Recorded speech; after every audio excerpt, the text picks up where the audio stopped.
What is the topic today? I haven't checked my email. How to ask questions about past life. Oh. How to ask questions to know the past life. Okay.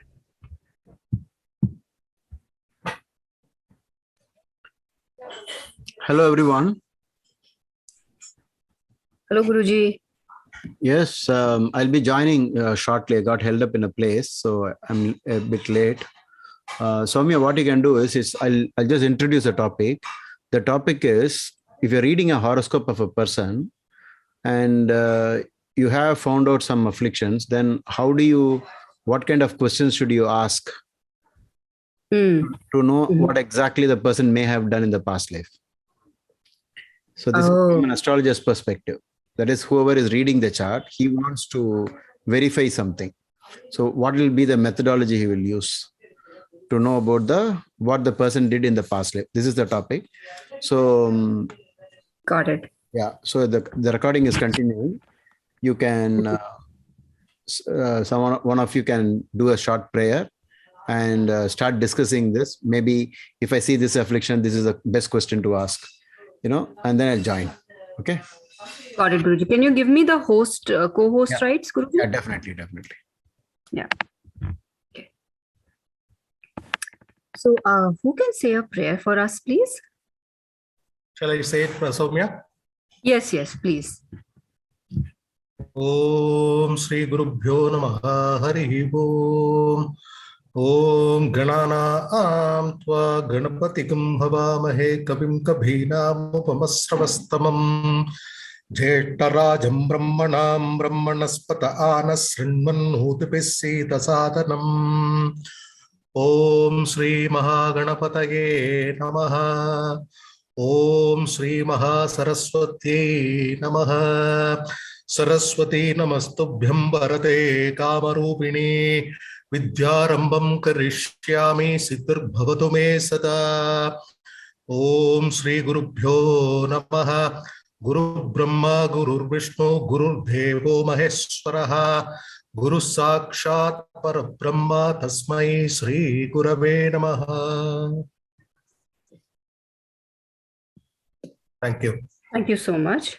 Mr. Nagaraj. So as you all of you heard, the topic is that if there is an affliction in the chart,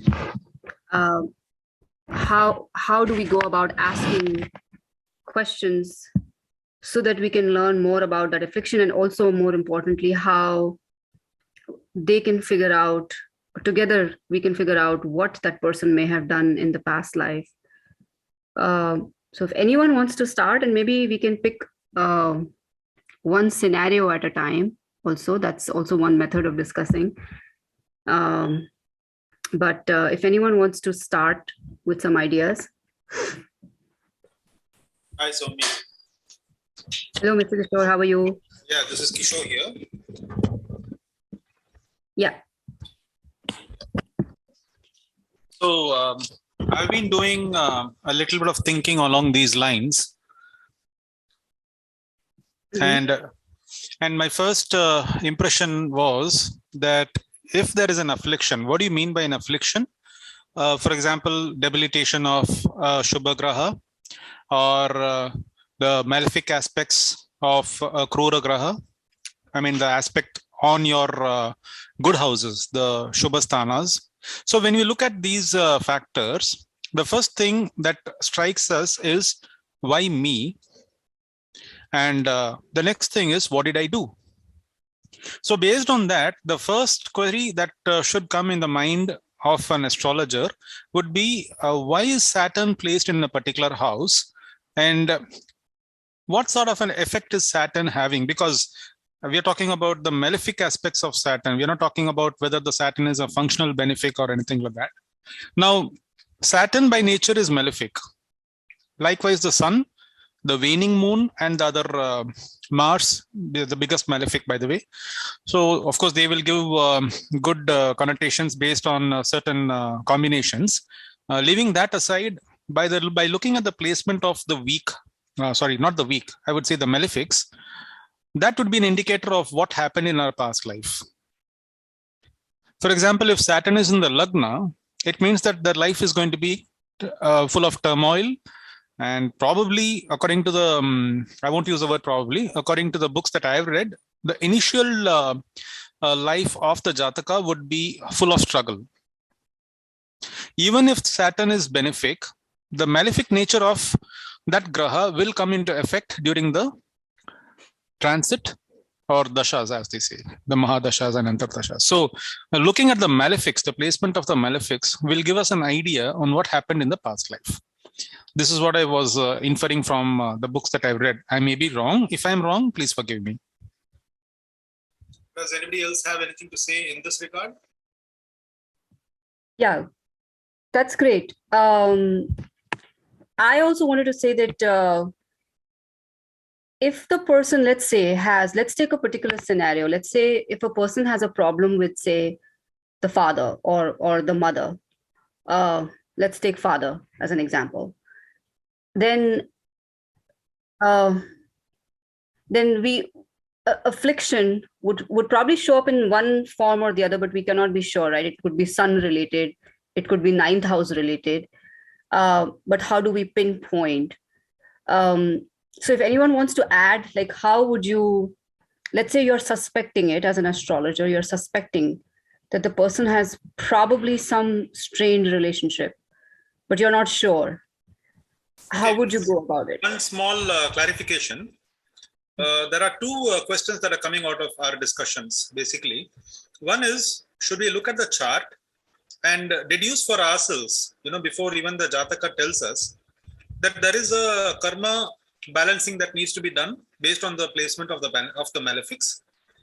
And then the second query would come from the Jataka. The clue would come from the Jataka himself or herself regarding the problems that they're facing. So the first query is based on a purely research point of view, and the second query is based on purely subjective point of view. So both the queries have to be taken in tandem to analyze the root cause, going back into the past birth. And if it's an affliction that is affecting the entire family, then probably then it is something serious that we need to take note of. There are two directions that we are approaching. One is from the chart, the other is from the Jataka, the native. Correct. And usually what my understanding is that when you get it from the chart, we may not have to directly say it, right? Because we have to ask some questions to see that going in the right direction or not. Or maybe see the expression of the client, or, ask them a couple of starting questions, leading questions.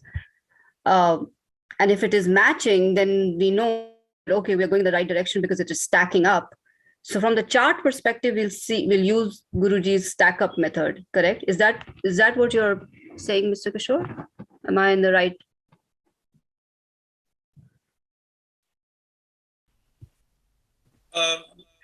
You can call me Kishore. Yeah, no, the point is, are we going to talk from a research point of view? Because in that case, then obviously we need to analyze even the people who are dead, their horoscopes. And we can also come to a broad statistical conclusion that because of the placement of the malefics in so-and-so houses, this person had a struggle in these particular areas, the Karakatwas, or Karaka, whatever the Sanskrit word is. So that is one way of figuring out and getting the substantiation from research. But if you're talking about the Jataka's perspective, it may be caused by a temporary anomaly. For example, like the Mahadasha, Antardasha combinations, or the Gochara, the transit problems. So there you may have a little bit of confusions. Ankur, so I think we also need to use things like Narayana Dasha and the age of the person. Because what I'm trying to say is, let's say if there's Rahu in the 5th house, okay. If they are before married, then the issue might be with something related to love. And the issue could be something related to, they are marrying an outcast, something like that, someone outside their community or religion, all that. And then once they end, but if the same person is married and then coming to us maybe at age 35 or something, then the same Rahu can indicate something else entirely. Now you could say they are not able to produce children because Rahu in the 511 is like a dosha. So, so the age will also play a role in our analysis. Okay, but In any before I go into that, let me have a recap of what the title of today's discussion is. Is it about the Jataka's perspective, or is it from the chart, gleaning from the chart? I think it's from the chart. It's from the chart. Like, for example, What was the wording of- Combination. It's a combination, right? We don't. I mean, it's knowing the person's past life. Like, how will we help the native know what they have done in past life? Is See, what my understanding is, and I think that's Yeah. a combination. Oh, okay. Using the so- chart. I guess then we need to take both of them parallelly. no. Please see, one way, for sure way of knowing it is just looking at the remedies that the sages prescribe. Whatever remedy they prescribe, the opposite of that is what they have done. Okay, so for That's example, a nice way. Yeah, that's a nice way to think about yeah, it. yeah. Yes, I think that should be a good giveaway, right? Yeah. Yeah, good. yeah. So if he's saying you have to do certain things like this, let me see. Donate a black cow, or feed the crows on Saturdays. No. So, Rahu Ketu in one sound actors. Oh, okay. Rahu or Ketu in the 7th house says that no, Rahu on the 1st house. Okay, it says the first child will be a stillborn child. Okay. Okay. Now, what does it mean? Means that maybe something related to children as a past karma that they have done, and so the remedy could be they can donate, they can help pregnant women, so that they can elevate or change the fate. Okay. And similarly, when Rahu or Ketu is in the 7th, the sloka will say that the first wife will die and the second one will have tumor. Or usually it's a combination for late marriage, or it's a combination where there's a separation or divorce. It doesn't happen all the time. There are so many clauses, but it's there. So then what does it mean? Then one of the remedies that they can do is they can help partners get together. They can, do marriages for others, like a mass marriage for the poor people, something like that. They can contribute and help. So then then we kind of understand the karma that they have done. One is with children, because if something is in the 7th, if Rahu or Ketu is in the 7th, then obviously it's also on the 1st. So on one side, they have done something that's related to their child, because they're getting a stillborn child. So they ignored their first child in the past life, or something that they have done. Then in the other part is that they have ignored something that's related to the wife. And maybe they left them alone or did not take care of them. So in this life, the other spouse is leaving you. So in this life, the same spouse is leaving you, and you're not being taken care of. So like that, we can understand the slokas and break down one by one. I think that's the main thing Guruji was talking about. Correct. Yeah, I agree, and I really like that that approach, Sai. That's really nice. Anybody else wants to add?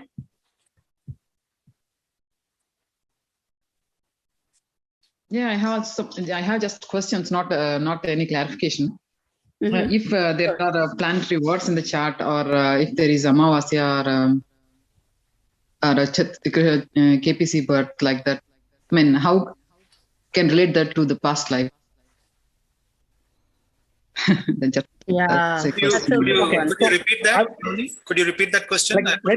I was looking at this chart. Okay, I was looking at this chart today. It was on a phone call. It was my brother-in-law. He also got into astrology, and he was looking at somebody's chart referring BVHs. So in this his friend's chart, there was a Rahu Ketu in the 1 sun axis, and on top of that, the 8th lord was moving to the 7th, and the 8th lord is Sun. Sun is moving to the 7th, and 5th lord was in the 7th. And also one more thing is there was an eclipse. Sun and Rahu are he was born before eclipse. Okay, maybe a few days before eclipse. There was few degrees, not a tight conjunction. Okay, but here we can say that, and his 7th lord was in the 3rd. And I think one of the slokas said when 7th lord is in the 3rd, there's a short life. And this further indicated the Lagna lord is debilitated in the 4th house, which he was a Makara Lagna. I think it's Makara, yeah. So Saturn got debilitated in Aries, in the 4th house. And on top of that, he had the 8th lord in the 7th, and he's going to start his Sun Dasha at the age of 26. Still a few more years to go. So maybe there might be some danger to his life. Who knows? Okay. The Sai, point is, I just want to say that if there is a severe affliction, like what is that? Like an eclipse kind of, then the karma is much more higher. Because Rahu Ketu in 1/7 does not always mean that there will be a stillborn child. It does not always mean the wife will be separated. There are so many combinations that will cancel it out. But suppose the same combination has an eclipse or something more stronger, then it piles it up. Then it becomes more karmic, more severe, is what I want to say. Sai, Yeah. you said Sun and Rahu are conjunct, right? In 7th house? Yeah, and the 7th house. Okay, that person should be careful from, getting, there is a chance of getting poisoned, maybe a wrong injection. He should be careful while taking the medicines. Oh, is it? Okay. Yes. I'll inform him. Thank you. Why is that so? You can also explain that, right? Yeah. Rahu is again poison, right? Whenever Rahu is especially in the 7th house, that's during the eclipse time. I read it from the source of K.N. Rao's. He confirmed that he has a number of charts on those days. It's a good one of the combination for getting snake bites. But in this Kaladesha Patra, is the people when they get admitted to hospital, they get there is a chance that they get a wrong injection or some poisoning will happen. They should be careful. Nice. Okay. You can you quote the name of the book, please? Sorry? And the name of the book by K.N. Rao, sir. Probably I'll post the video in which he spoke about it. Okay. Thank you. I will Try ask. to find it. But I'm sure that I noted it in my book. So yeah, I'll find that video and send it in the group. By the way, Okay. guys, I think we need to reiterate the topic of the discussion is how to ask questions to know the past life. They're not asking about to know the problems of the past life or how it was created. The question is very simple. How to ask questions to know the past life.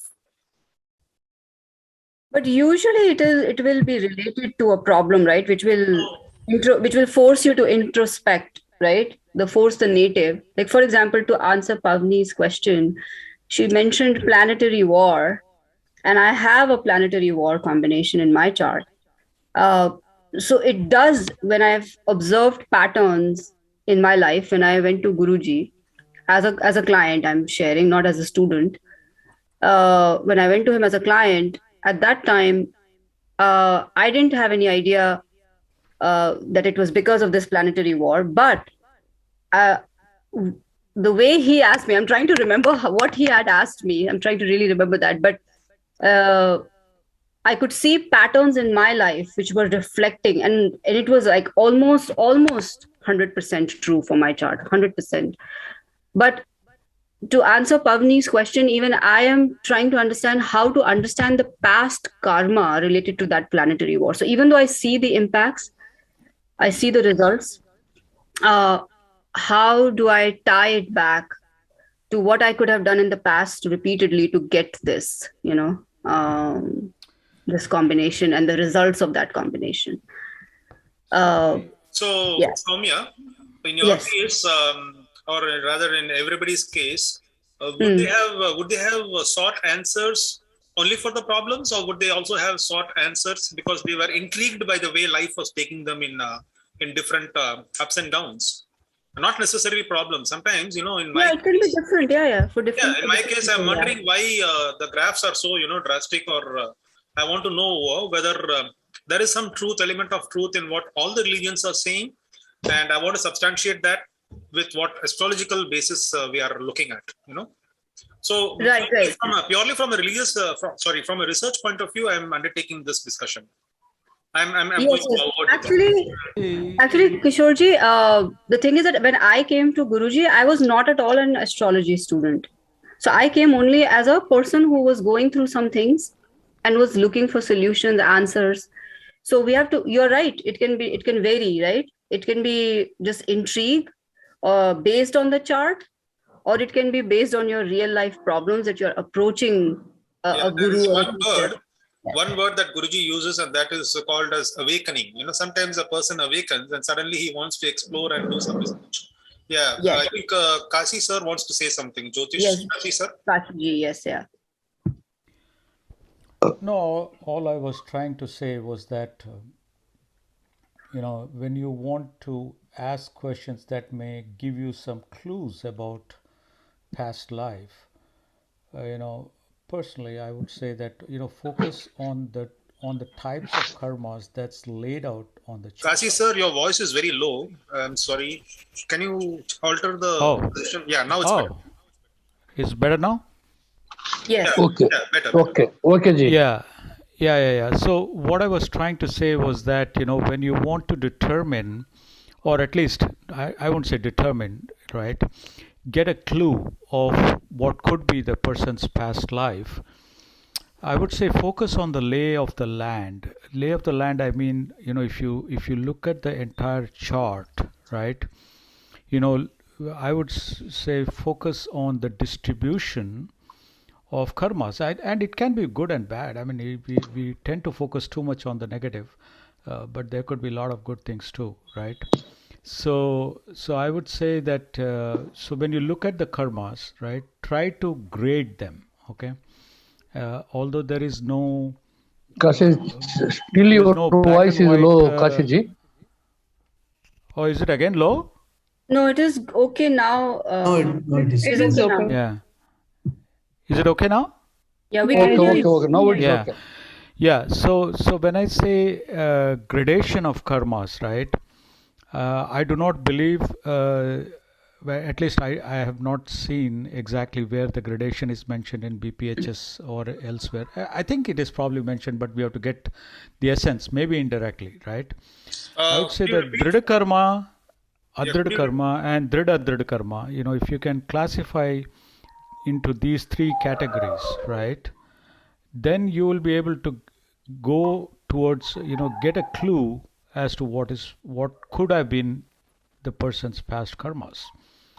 So like, you pointed out some of the examples, right? If there is a severe affliction of the 5th house and the 9th house, you're obviously getting a clue that there was something negative to do either with children or with father or with both or with gurus, right? Gurus, father, and places of worship and children. At least that these are the areas where there is some Dhrida karma pointing to. Now the next question is that how do you determine which is a Dhrida karma, which is a Dhrida karma, and which is an Adhrida karma, right? And that is why you have teachers like Dhilip ji, right? So my point here is that in these kind of discussions, it's very, very, I would say, fruitful to discuss like this. But on a macro level, we need to get insights as to how you want to determine, right? So the more the affliction or more the good also, right? When I say affliction, I'm also meaning the positive, right? The higher are the chances of Dhrida karma. Okay. So for a simple example could be, on the other day we were going through a marriage affliction, right? The person, Dhilip ji pointed out a horoscope where this person was going through really hell with marriage, right? But then we also saw that there was an aspect of Jupiter which was not letting her cut out, right, from the marriage. So here the clue, in my opinion, is that there is a Dhrida karma of this kind of a relationship, and I would say that I would reason out the reason Jupiter is there is that there is a possibility of correcting that Dhrida karma. If that Jupiter was not there, perhaps the person would have left this person, and maybe the person would not even have come to an astrologer. So those are the kind of clues, in my opinion, we have to take, okay, to at least get a clue about the past karma. That is my 2 cents. Sorry. Nice. No, not at all. Not at all. I know you have a lot of experience and you've studied for many, many years. So thank you for your contribution. Actually, on this, Kashiji, does Jupiter, also, does it also work with the non-luminous grahas? Like, say, Jupiter is with 2 or 3 non-luminous grahas. Disturb sleep. Yeah. Has about 6 diseases to be managed, and so. Yeah, I have seen them actually working Jupiter. Well, again, when we say Jupiter, we have to, in fact, for any graha, right, we have to look at the two fundamental things, right? That is the strength as well as the condition, right? The condition part is very, very important as the strength. So yes, I have seen it working, but as far as non-luminous is concerned, mostly I have, other than Gulika, I have not considered too much of the non-luminous unless there is a specific reason. But to answer your question, it is yes. Yeah. Thank you, Ji. Can I add something? Yes, please go ahead.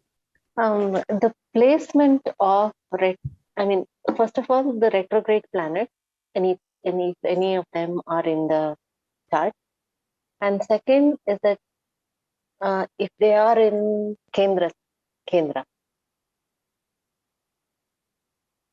retrograde planet and in Kendra, and also the planets that are in Kendra. I mean, if there are no retrogrades, then the planets that are in Kendra might give us a clue about what are the aspects or dimensions where the past karmas are related to ask a question.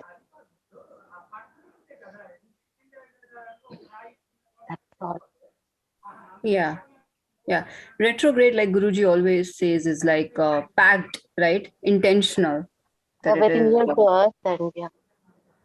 So we have to think about the questions that we need to ask before asking. So this is something that I would consider as a clue to.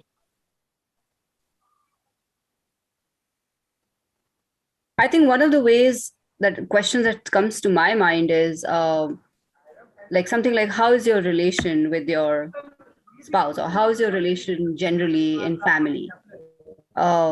If you're seeing something that's pointing towards the spouse or towards the father or towards the mother, one of the questions, and Mr. Jyotish Kashiji, you can, welcome to add, since you have more practical experience also with clients, but I would think that, treading the water carefully, because the more the native can speak, the better it is, right? Guesswork can go out, but I would think that that's how they would start.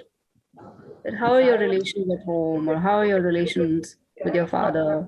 If the 7th house is in the Kendra placement, what are the houses that are in the Kendra? For every ascendant, that would be different, right? And those houses rule different aspects of life. And according to that, we can actually form the questions. We can't ask anybody suddenly that if the person is not married, then how would we know about the spouse and all this? We don't know. When the chart is a blind chart that you get, then we'll have to think the question. Having another person next to us is the next step. Mm-hmm. So if we add Upapada Lagna and the other parameters, we can probably find out the strength of the marriage. So even if they don't say anything, we can at least spot something went wrong. Because Upapada Lagna rules are very powerful and concrete. They clearly say that whether somebody has to mute. Yeah, that has to be done when it comes to that dimension. First of all, out of the 12 houses, which is the dimension that is more related to the past life? And there we niche it down and then think about the questions that we need to ask.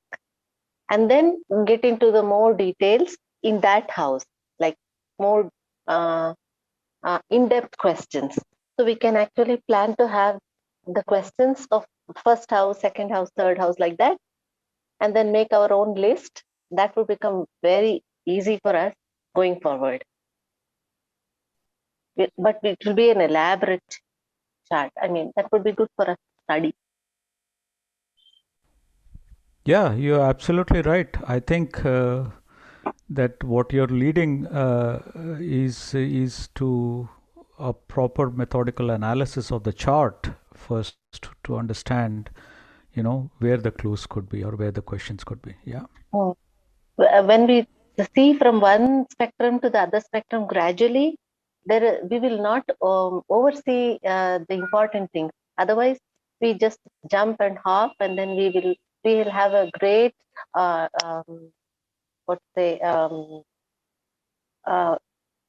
great probability of overseeing. And any small thing that we can actually understand, that would be one of the major things for them to heal themselves. Because once the awareness sets in, the person will be more, will be open to accept the certain things and then move or do whatever that is required. So for me, it is like, systematic from first till 12. Let's see where the past things we can see, and then we can go about like that. If it is the first house is like starting from the Kala Chakra itself, Kala Purusha Chakra itself, we can do, then that would become much more clear. We'll get double dimensions in that case. Would that help? Yeah. I was also thinking that aren't the Dusthana houses also packed with karma? Like, do they point towards pending karma? 8th and the 12th. Yeah, I think 6, 8, 12. Yeah, that's what I have observed. Like people who ever ask questions about whenever they wanted to look their chart and have questions, it's always related to 6, 8, 12. Like Guruji always says that all the problems fall in those 3 categories, right? Diseases, enemy, and debts.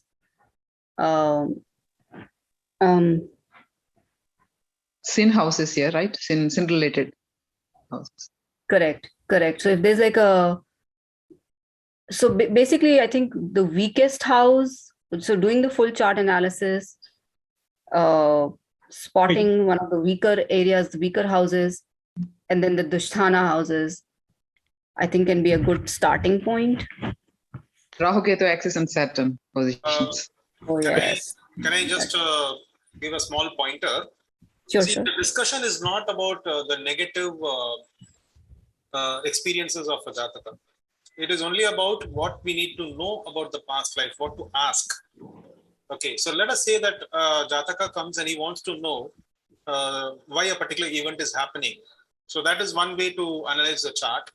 The other way is to find out what are the bhavas telling us. Each bhava has a story, right, based on the planet or the graha in it. And what are the significations of that? Then another aspect which the astrologer would be interested in knowing is how the Jataka would react to this based on the Arudha Lagna.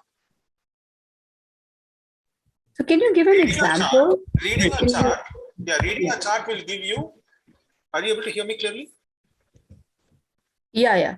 Okay, so reading a chart will tell you all the promises that the Jataka has to experience, he has to, like how Jyotish CG said, something called as Drid and Adrid and Drid Adrid, right?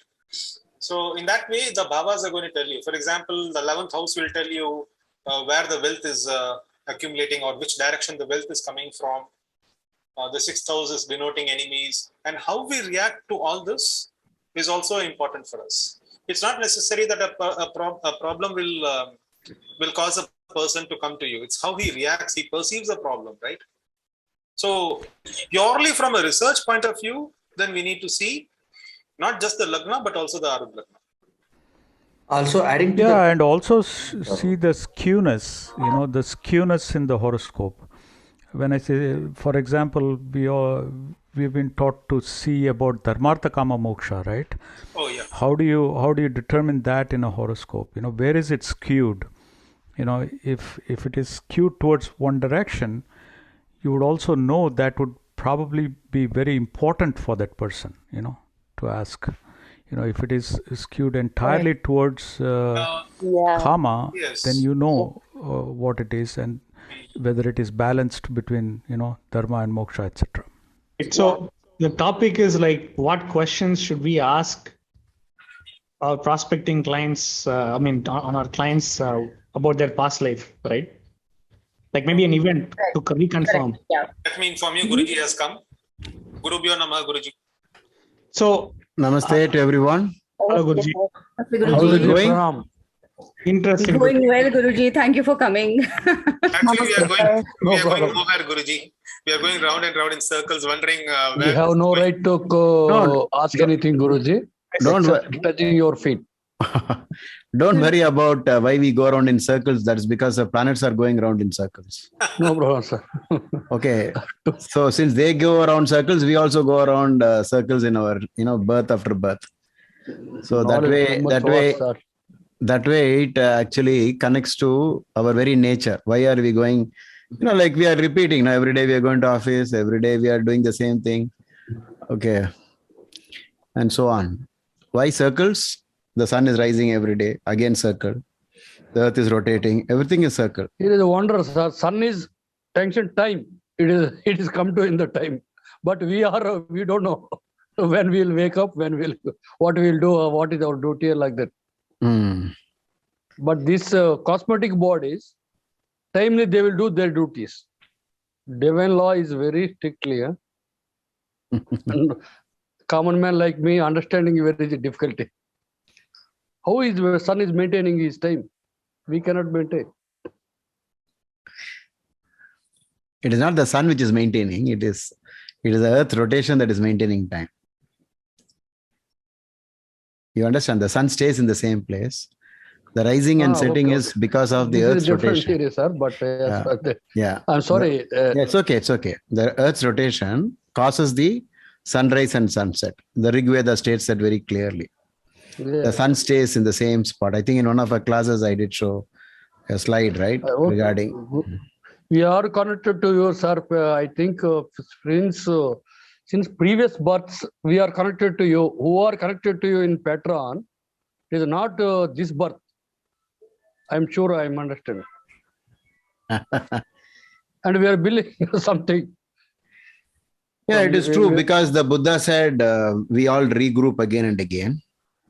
And many of the rishis have also said the same thing. Okay. That we always regroup. But you also below Baba, I also below Shirdi Sai Baba. He turned my life. After being seed by Sai Baba, I got food and everything and development, everything in my life. Till he reached me to the feet of the Krishna. Okay. And he left me. I am feeling every day, every moment that Krishna is my boss. He is leading me in my life. Very good, very good. But at the same time, I'm thinking he showed your way to you. Whatever, every moment is very difficult, sir. This is I cannot say. If you allow me 1 minute, I will talk with you. Yes, please go ahead. Knowledge is like too much mountains. Brahmadev given one Rishi to creeps to as per his 300-year tapas. Only he asked again ignorance. He asked, "What is the knowledge?" He showed this too much mountains are there. Just I am giving you this much. Okay.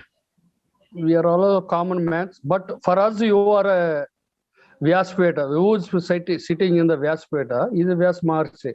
Guru is Vyas Maharshi. We are believing like that. Guru, so sorry to. Yeah. Thank you. We'll continue. Okay. Thanks for whatever you've said. So the topic, in case it is a little confusing, is I'll give you an example. Then you will be able to know the complex nature of what we are trying to do.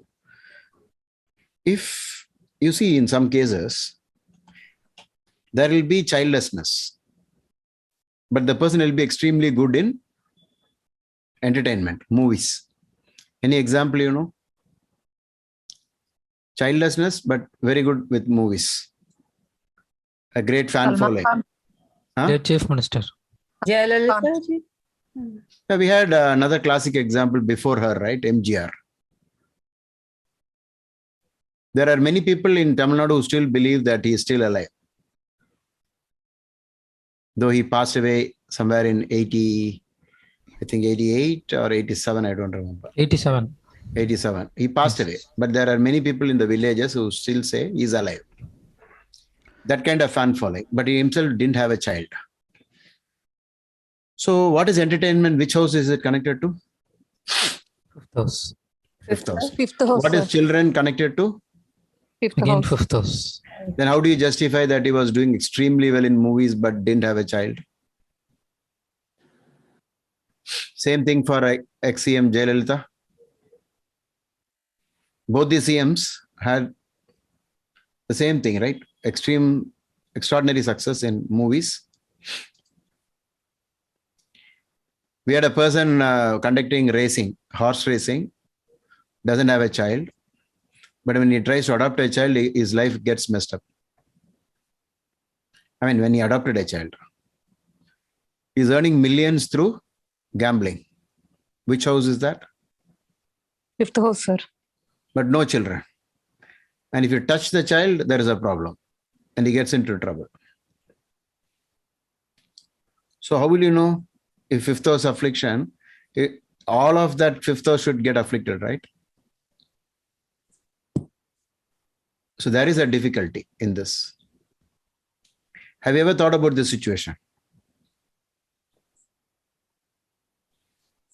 No, sir. This is the first time, thinking about same house in different ways. Exactly. Correct, yeah.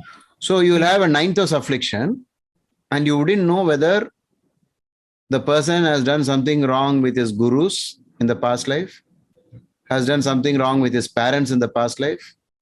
Because if you think ninth house is only father, wrong, it is actually parents. Mata, Pita, Guru, Devam. That the concept of parents, gurus and gods. Whether the atrocities was done against God, something to do with divinity, anti-divine activities, anti-God activities. How will you find out which is the one?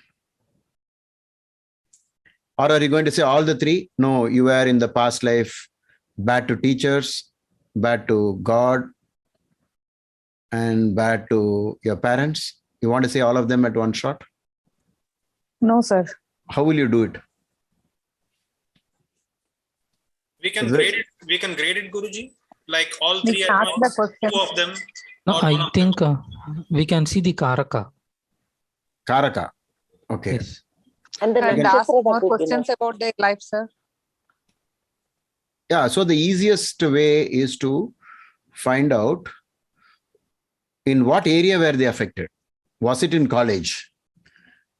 I know of I had a consultation with one boy where the professor said, I'll see to it, you'll never pass this course. So the boy's daily nightmare was that professor.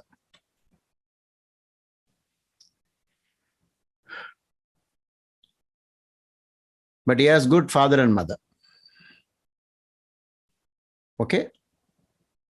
But he is well behaved with his parents. He listens to his parents, everything. And he is not anti-God, though he is not very much religiously inclined, but it's okay. Average for a teenage boy of that age. Not so much rituals, but he is not an atheist. Only one portion of the ninth house got afflicted. So sometimes you may find it very difficult. One of our students did say, why don't we mix up the karakatva, the signification, and then try to reason it out. Father is the sun and mother is the moon, and teachers are Jupiter. And God is difficult. It could be sun and Jupiter at the same time. Okay. So amongst this, if you are able to decipher, fine. Otherwise, you will not be able to At least know. But you may argue, why should I know in the first place? How many of you feel that it should be known? We should know. We should know. But what is the objective? What is the objective of knowing? That in this life. Then we can avoid transferring this karma to the next generation or next life. Okay. Very good. You don't want this to continue. You want to make a reversal. All this. Provided, how do you do this? You cannot do it by yourself. Or maybe you can do it yourself also, right? Just by listening to lectures on karma. Do you think people who are into astrology alone discuss karma? No, sir. There is another set of philosophers who discuss karma, right? So astrology is not the only way, at least for karma discussions. Karma discussions can be entirely without astrology also. Are you understanding what I'm saying? Yes, Guruji. Some of the Swamijis on YouTube, you'll listen to them, you know, they'll say, you know, how to destroy karma, or, you know, so several interesting videos are there. And some of the gurus have also proclaimed that if you come to me, all your karmas will be wiped off. I'll give you a fresh slate. Okay. So we have a variety of people, types of people who use this karma theory. And sometimes those who know karma theory from a layman's point of view, if something happens, you know, Indians are all basically into philosophy. It is India is this land is a karma bhumi, where the discussions of fate come so easily. How do you explain all the saints and yogis? 95% of the entire world was only from India. Have you ever thought about it? There's a whole world, but this happens only in India. It doesn't happen anywhere else. Okay, you may say then Buddha was not born in India, but all that was India only. Okay, maybe today it is not. So, what is the easiest way to figure it out? What questions should you ask? That's the point.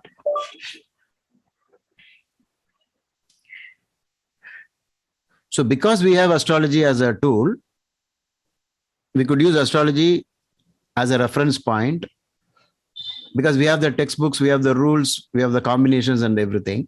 Whereas if you talk about karma without astrology, it will be abstract discussion. You will have to simply believe the guru, whatever he says. You cannot find any proof.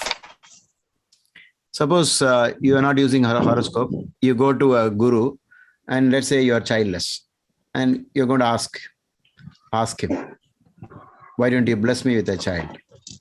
Or tell me some methods on how I can bear a child. And let's say he says, it's all your past life. Okay, you did all this. Somebody's mic has to be muted. Can you check that, Soumya? Yes, Guruji, I'll check. Yeah. I think it is G. Kantiman. Yeah, I muted him. Yeah. So we have, what was I saying? The train of thought went away. What you're saying, if a guru said... Yeah. So the guru will say, you know what? You did this fault with children in the past life. That's why you're not having a child. Right? But how do you believe it? So this is just derived, right? It's just derived. Derived means using logic of karma. If this was done, then this must have happened. Okay. Guruji, the story in Srimad Bhagavatam where this Guruji looks at him and says, for next 5 generations, he will not have a child. Correct. But he will insist he wants a child. Yeah, that's what. But in all this, no proof, right? Because you have to simply believe. We're not even very sure whether we have the next birth in the first place. And then talking about in the next 5 births, you won't have a child. All this is non-verifiable. But what is verifiable in astrology is quite, you can say exciting also, because the combinations are there. And these were discussed 5,000 years ago, or maybe even, more than that. We never know from where astrology started. But once you have the chart, and then you come up with the same things, like you find out the person is also going through this problem, his horoscope is also revealing it, then it proves karma at one shot. So even without asking questions, you can simply, say that you must have done this. But sometimes you may be a little confused because of, the example, like in the example I just mentioned. You have a 5th house affliction, but then the person is making millions through horse race. I know of a sportsman. He has won so many tournaments, but he doesn't have a child.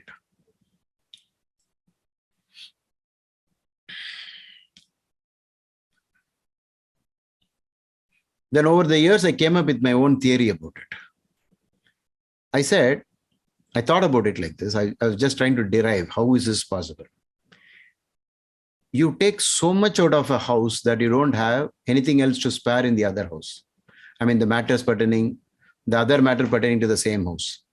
You earn so much through gambling that all your resources were gone, and now you don't have anything left for a child. I mean, this thought came to me in a trance-like situation while I was meditating on this. So this is the only way to figure this out. We take so much out of the 5th house. And then I started thinking about it. Maybe if you take it as a resource. Every house is a resource, right? Every house is a resource.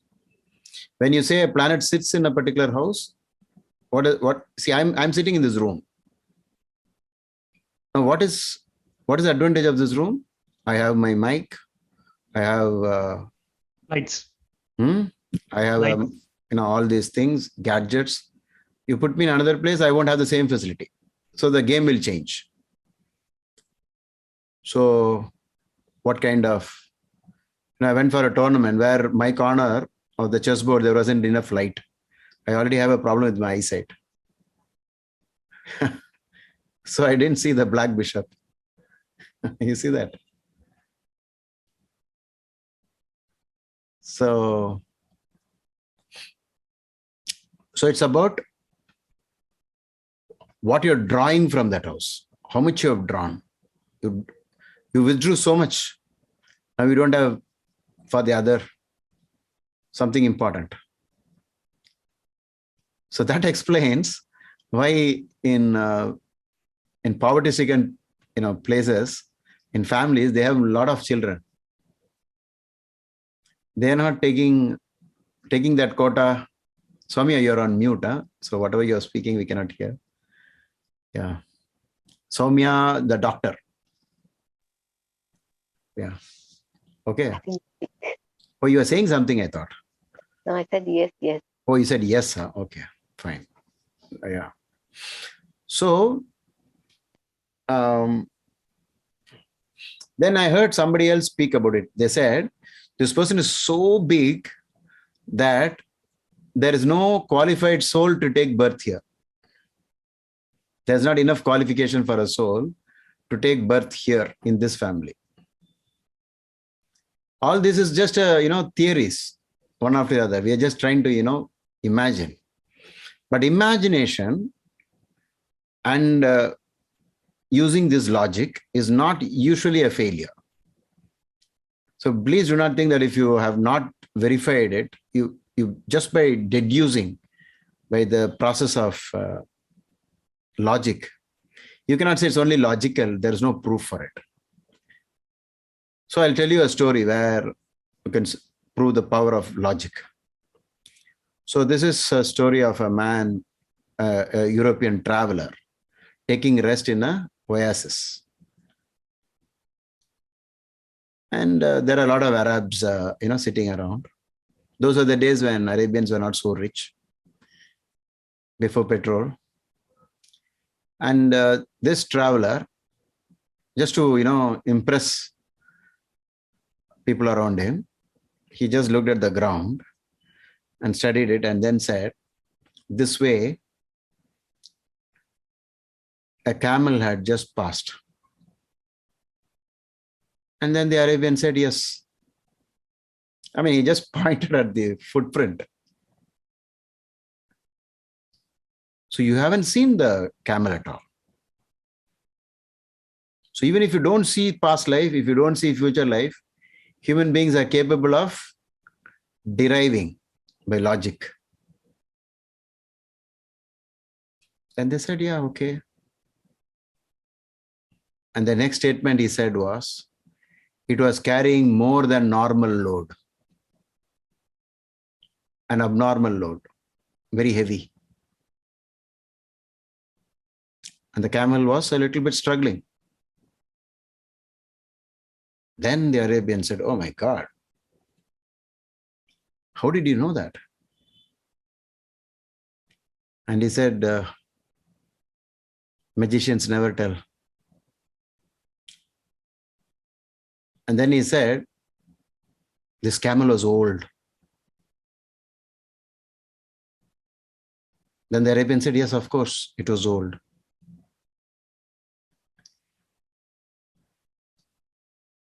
And it was slightly limping on the right hind leg.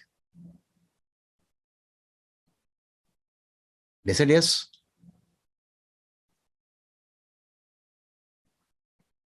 So the Arabian said, you must be possessed by some spirit to know so much.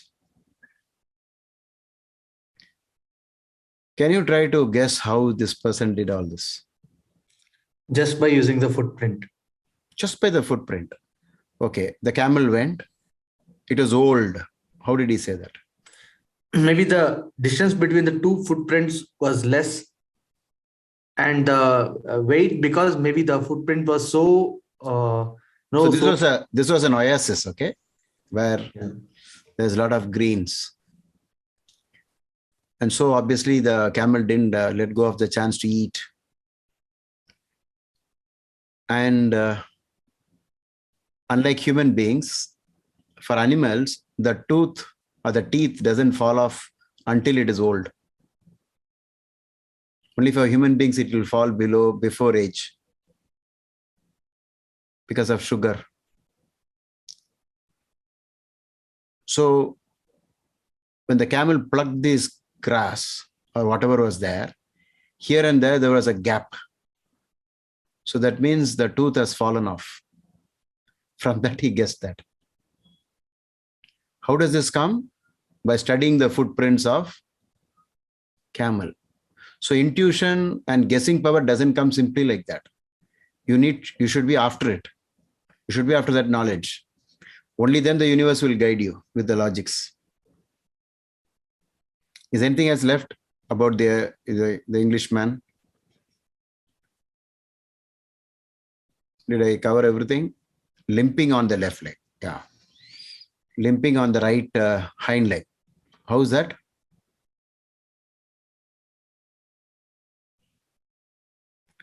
One particular footprint was not strong.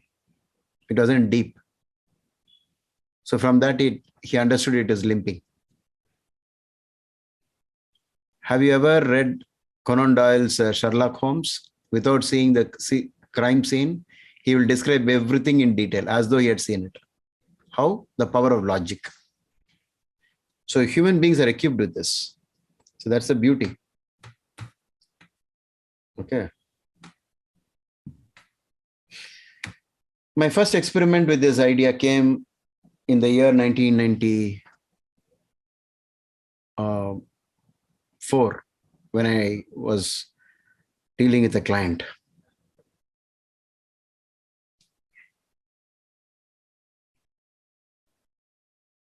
So when I send something, then you have to ask some other question to zero in. Here, this question was the Englishman, the traveler. He was asking himself these questions and getting the answers. Once he got the answer, he just projected it. And the Arabians did not have any clue on how he did all this. The reason, they were not observing the footprints. So we could have a lot of people in this world not even discussing about karma and not even talking about astrology and leading a very normal life. For them, it will be they come and go, they come and go. No effort to do good actions, nothing will be done. So if the ninth house is afflicted and you want to know whether it was a Guru Droha or was it a case of parents or God, how will you find out? What questions should you ask to cut a long story short instead of wasting time with the person? What's the easiest way?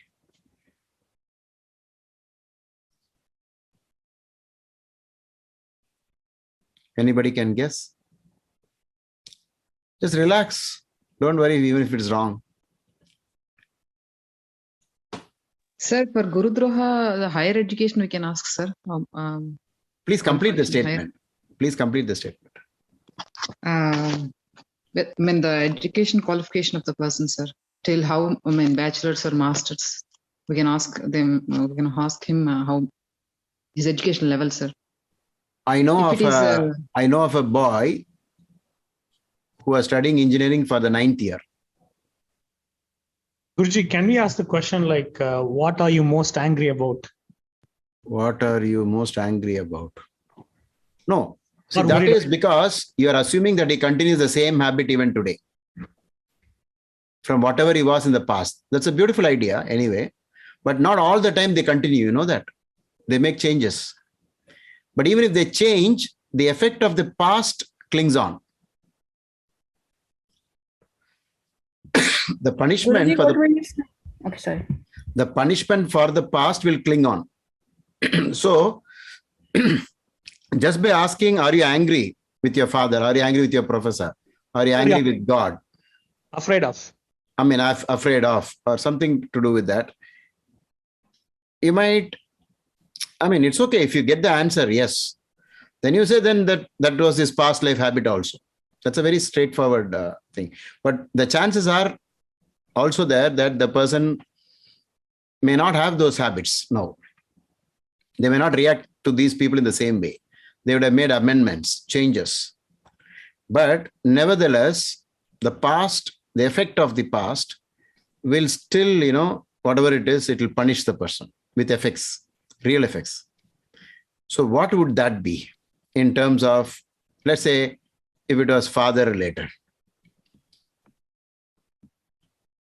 Guruji, I was going to ask, what were you saying earlier about that boy who is studying engineering for 9 years?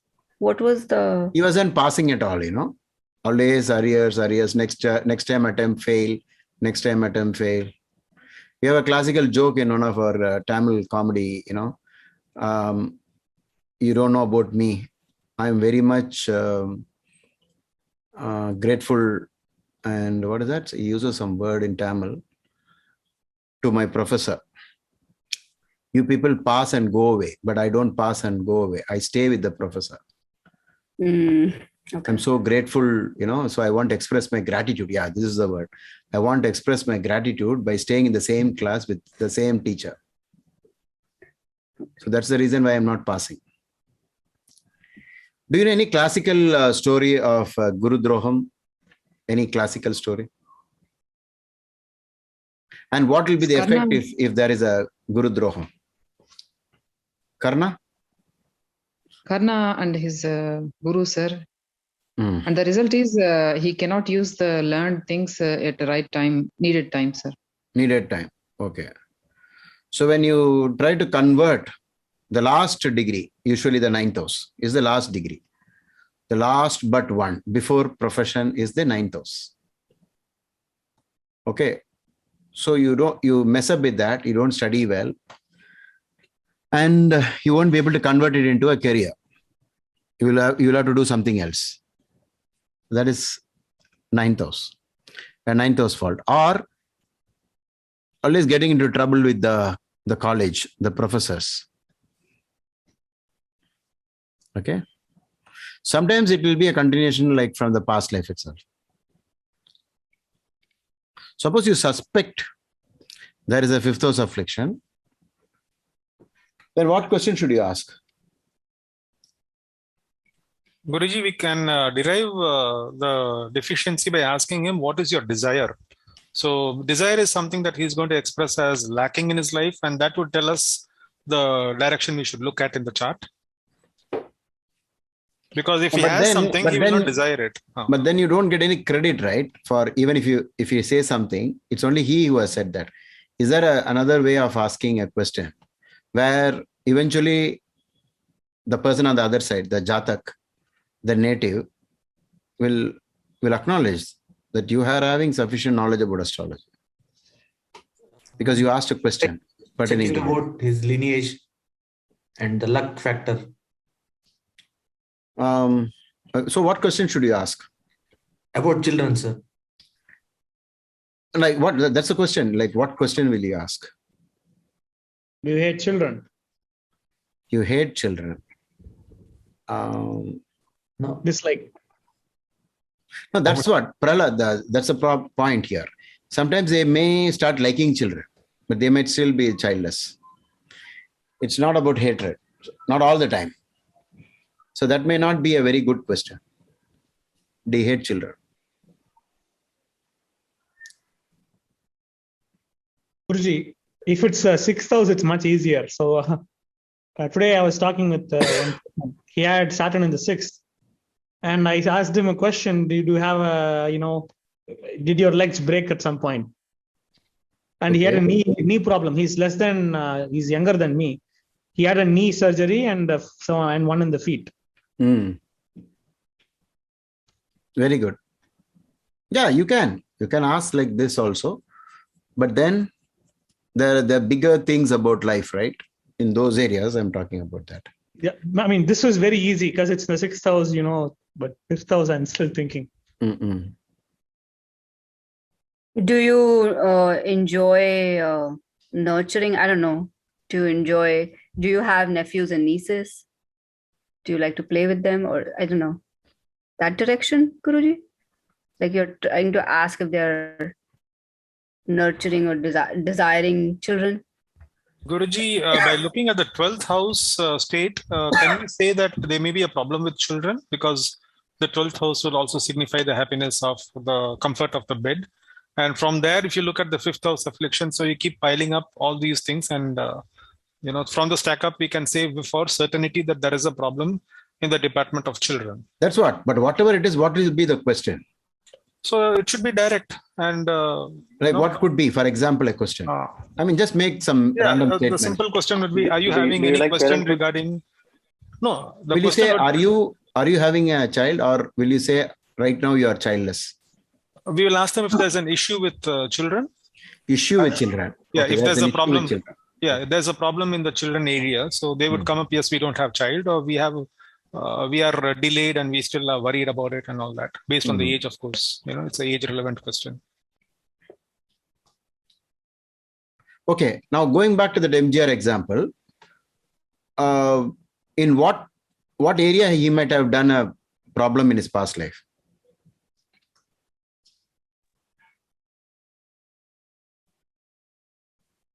So Guruji, before I attempt that question, I actually wanted to ask you that having a child, I feel like it may or may not necessarily be an affliction, right? Maybe that soul doesn't have, there's no karmic debt left to serve any other. So what if, for example, MGR was greatly affected by that he definitely wanted a child. Okay, then it's done. And he got composed a song where it is there in one of the movies. Soon I'll be blessed with a child. Yeah, then they desire it. Yeah. Unfulfilled then. Yeah. In Tamil, there's a song. Is that Enakor Magan Pirpan? Yes. Enakor Magan Pirpan, avan ennai polave irpan. He will be like me. I mean, that was his yearning, right? He wanted that. But still, it didn't work. So he could have afforded, even unofficially also he could have done it. But not a single person was able to give him a child, though he had multiple relationships. So what must he have done in the past life with regard to children? Neglected them? Some big mistakes was done, right? Punished. That therefore this became the punishment. But he might have done other good things out of which he became so powerful. So how do you explain that? It is like, sometimes in certain subjects you get very high marks, and in certain subjects you score low marks, but you're still the same person. So when the test for the goodness comes, all those, wherever you're strong, you will shine out very well. But wherever your weakness is, then you will appear like a fool, or I don't know. You have to say all that. I don't know this. I can't.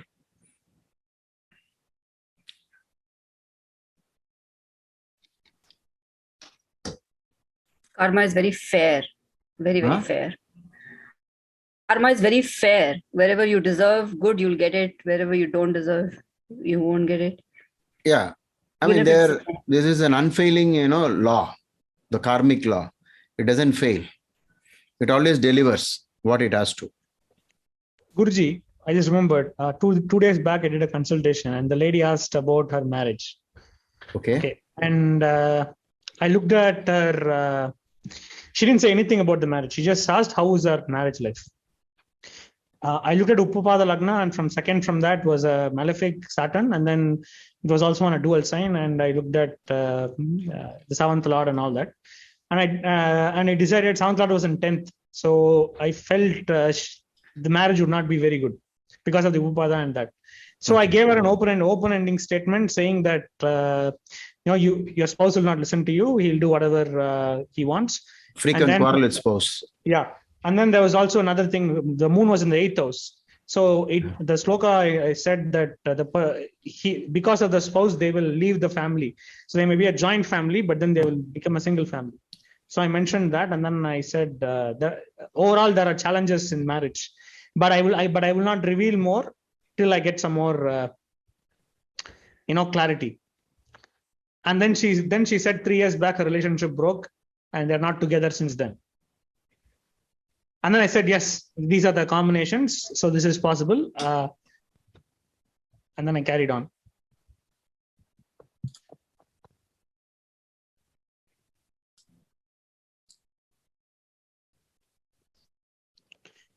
So this is actually an example of a reading, right? Yeah. A plain reading. Okay. Yes. Because I knew the problem was there, but I didn't know how to ask it openly, because some people might, as you said, they might have changed their karma and they might have been together, or maybe they're just separate from different lands. I can't say, no, you will be divorced. You will be this. There was no direct divorce combination. So it was a mix of this and that.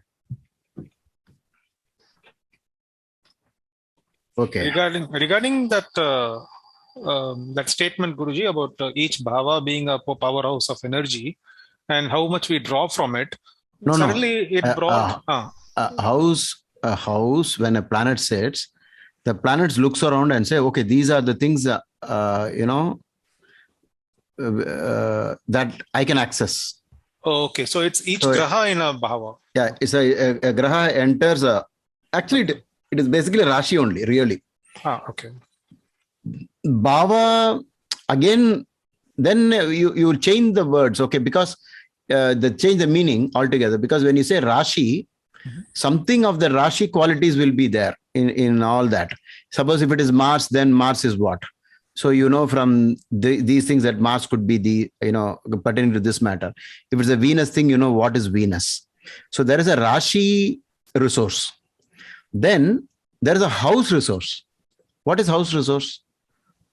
The Lagna, second house resource, third house resource. That's what we are actually doing when we say the Lord of the seventh is in the sixth, or the Lord of the seventh is in the 10th, like just now Prahlad said. So what it is doing is the seventh house planet has gone into the 10th, and now the 10th house resource is there with it. Okay. And with that, it has to work. Yeah, and this brought me to remember Ramanujan. He achieved such a big height in mathematics, but then his life was short-lived. So was there a connection there? I mean, based on your statement, I think we need to look from that point of view. So, I mean, does it affect the other?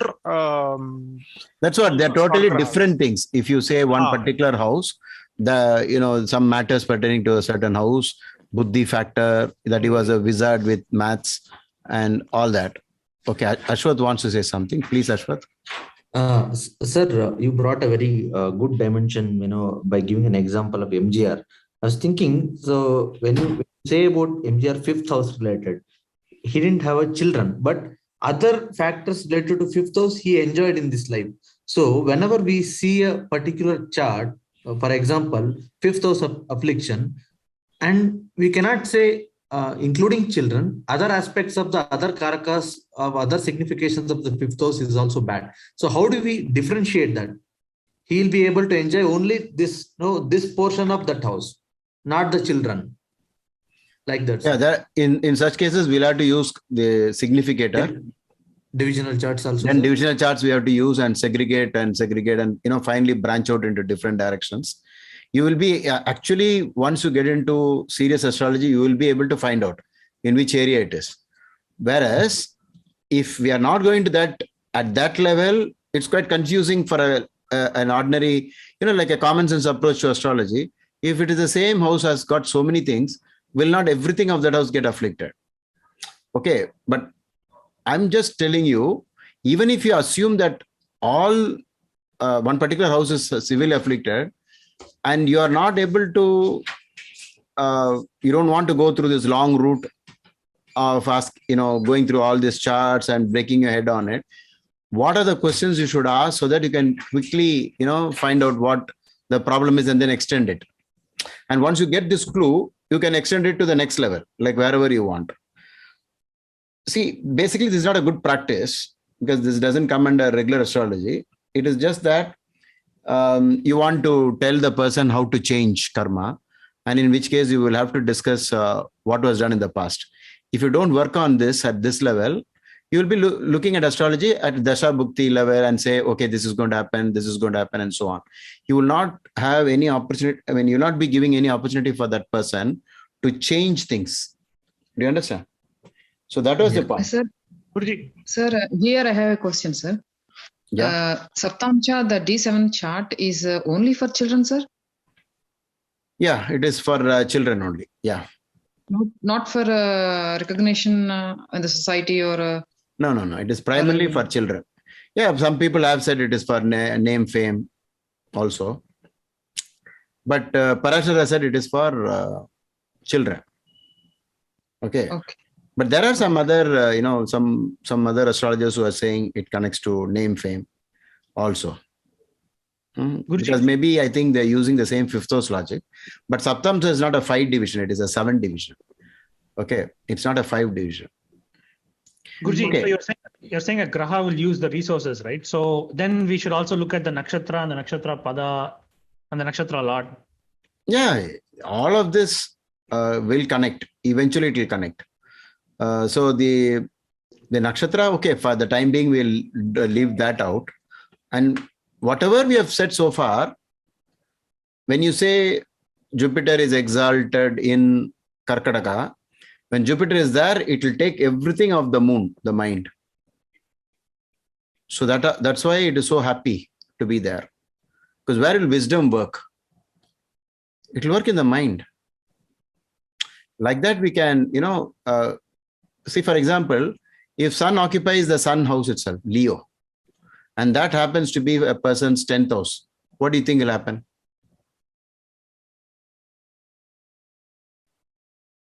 So all of that royalty, that king of the jungle, I am the boss, everything will come out, right? Because it has that resource, that Simharashi's resource. Simharashi means these things like that. I'm just giving you in passing only. This is not the topic today. I'm now going to draw your attention to one particular horoscope. It'll be a little. It's not so easy. Okay, that's why I'm discussing this. This is the ascendant. Guruji, Okay. as you are doing it, the last confirmation is like when Rahu is in 8th, you know that could be a problem in kidneys, or you're saying it could also be a problem as scandal. So by asking the question, we'll understand whether it's a scandal related stuff or is it.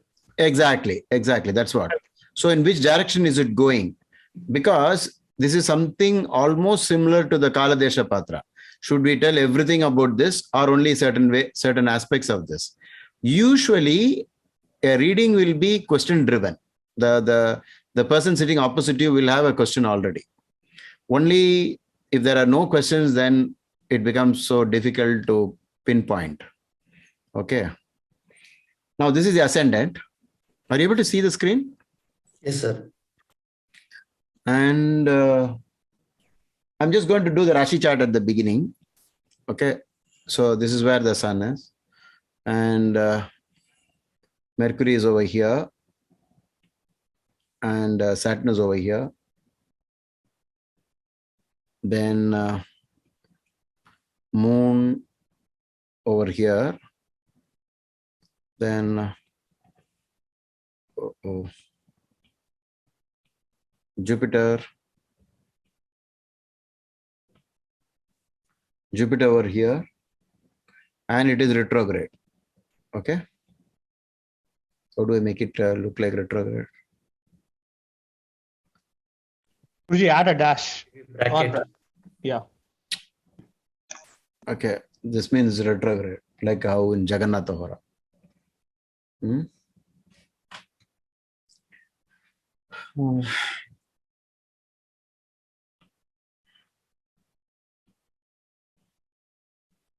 Mars is here. Rahu is here. Ketu is here. Venus has to be here. Okay. This is the position.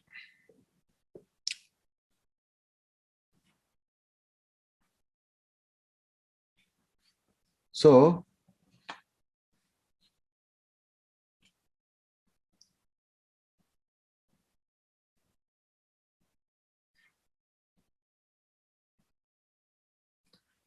this person is in, where is the moon?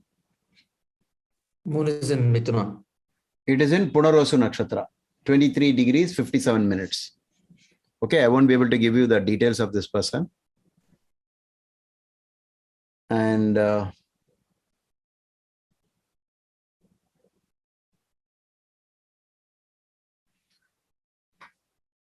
there's an abnormality that in Sarvasha Varga,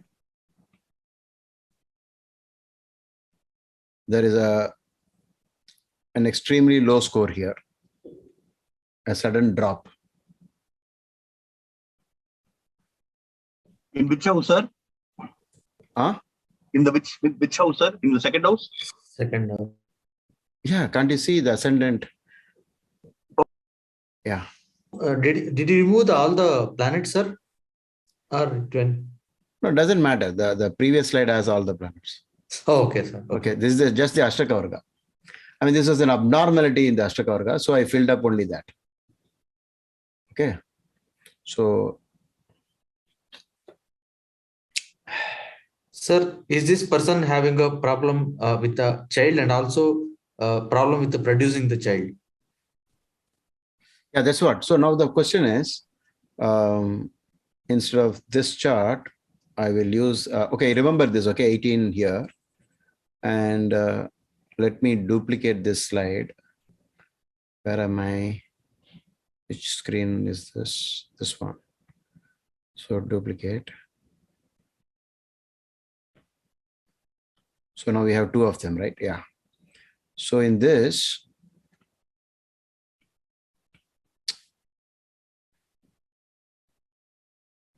Bhava chart, the sun is here and Mercury is here. Saturn moves over to second. Moon here and Ketu here. And Jupiter remains there, but Mars moves to the next house. And then Rahu shifts. So you can easily guess Lagna must have been in the earlier portion of the sign. Only then this can happen, right? Okay, but Venus stays in the same place. Venus manages to stay in the same place. Okay. Now this is the Bhava chart.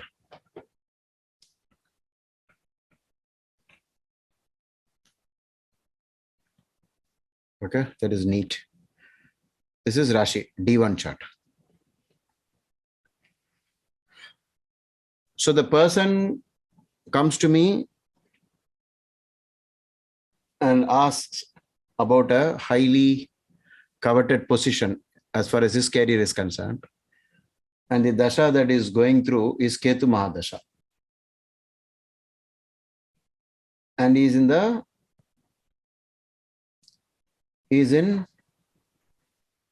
Ketu Rahu period. Ketu Rahu period. The question is, he's anticipating a great position. Okay.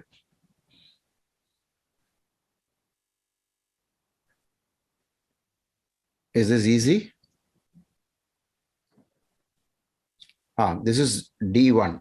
Okay.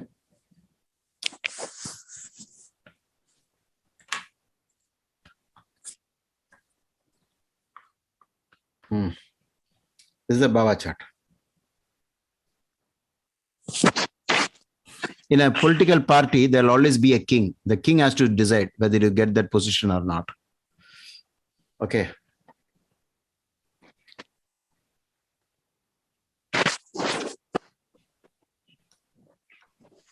So please be on mute if you're not talking.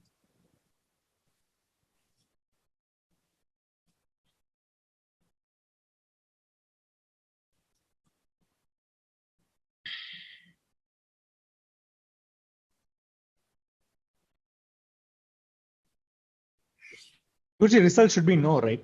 Because Saturn is debilitated. What? Why? Because Rahu is in Saturn's house. So Rahu will be using Saturn's resources and Saturn is debilitated.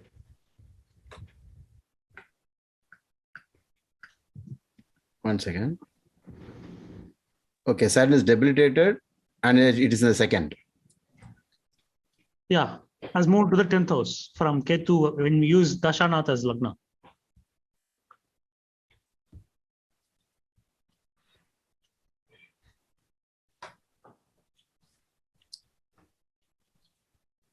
Ketu's original position is this, Rashi position.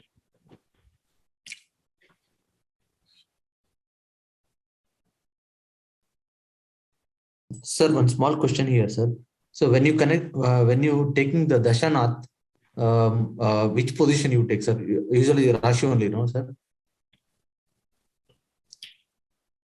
All positions of grahas are from Bhava chart. No, for reading the Dasha results also. Yeah, it is always Bhava.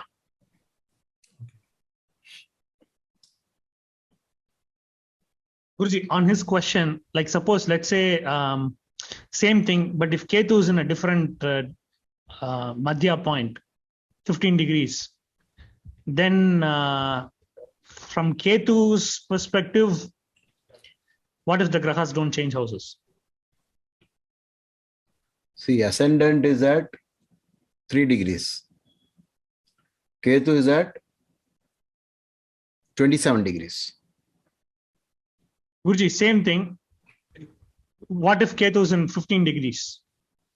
Then do we create a new Bhava chart based on Ketu when we make the Dashanath into a Lagna? Yeah, always Jagannath Aura and many softwares will allow you to create separate Bhava charts for each of the grahas. In which case it only use Ketu 27 degrees as the midpoint and then create a chart. Yeah. That's what I was saying. Yeah, it's always like that. Yeah. So moon is at 23 degrees. Okay.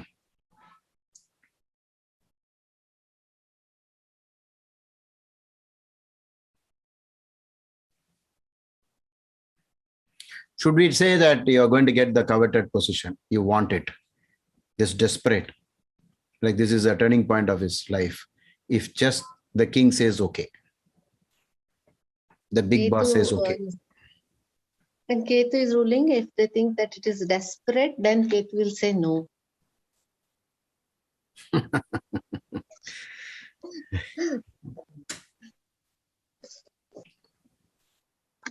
So based on the Desperate. Baba When chart, I use the word desperate, I mean, maybe I should use the. so based on the Baba chart that you showed, there is a very serious affliction to the 4th house and the 4th lord. Okay. And Ketu is going, if you see, Mars is aspecting, sir. Saturn is aspecting. But only thing is that retro Jupiter is also aspecting that 4th house with the 9th aspect. Okay. Jupiter is also aspecting. Yes. So there are 2 malefics. In this case, the Mars is very powerful, sir, because he is exalted already there. What if I tell you in the same period, he also won an election? Sir, because Saturn is aspecting his own 10th house, sir, from there. The So Saturn, let's go back to that line of logic where I think Dr. Soumya said, if you want something in Ketu, it won't happen. He stood for the election and he won. Okay. So he's basically qualified for one particular position, which is craving for. Okay. In a way, partly right, when you do a lot of craving, then Ketu doesn't help. But then what is the logic we are using? Because Ketu is in the 4th house, right? Guruji, Ketu gives and then... Ketu is in the 5th house, sir. It shifted, right, sir? Yeah. So are you convinced about Rashi chart and Baba chart? So Ketu will only give result of 5th house. sir, if we take Ketu, Does Venus has quality- aspect on Ketu, sir? Huh? Does Sir, you Venus told has us first. aspect on Ketu, sir? Ketu. Venus aspecting Ketu or not? Why are you asking that question? Because if Ketu is in 5th house and Venus is 7th lord, sir, if Venus has aspect on Ketu, the Kendra lord having aspect on Ketu being in 5th, maybe it is good for just to know whether the Ketu Dasha will be good or not. Venus is looking at Ketu. Just a sec. And Rahu is it in his own house, sir, even. Now let's go one by one. Venus looking at Ketu 52%. Okay. 52%. You want to make a conclusion on that? Okay, now I want to tell you one thing. Winning an election is no joke. It's not ordinary. Sir, if we forget the natural quality, sir, of Ketu, like of the 5th house, and you just take Ketu as a planet, he is also called as a Jnanakaraka, right? Giving knowledge. So when the Dasha is going in the 5th house, he would have given that knowledge to him to decide whether to stand in the election or not, sir. Okay, but he It won. would have affected. No. It The would have question is, affected. he has won. Yes, sir. So did he win in Ketu Rahu period, sir? Yeah.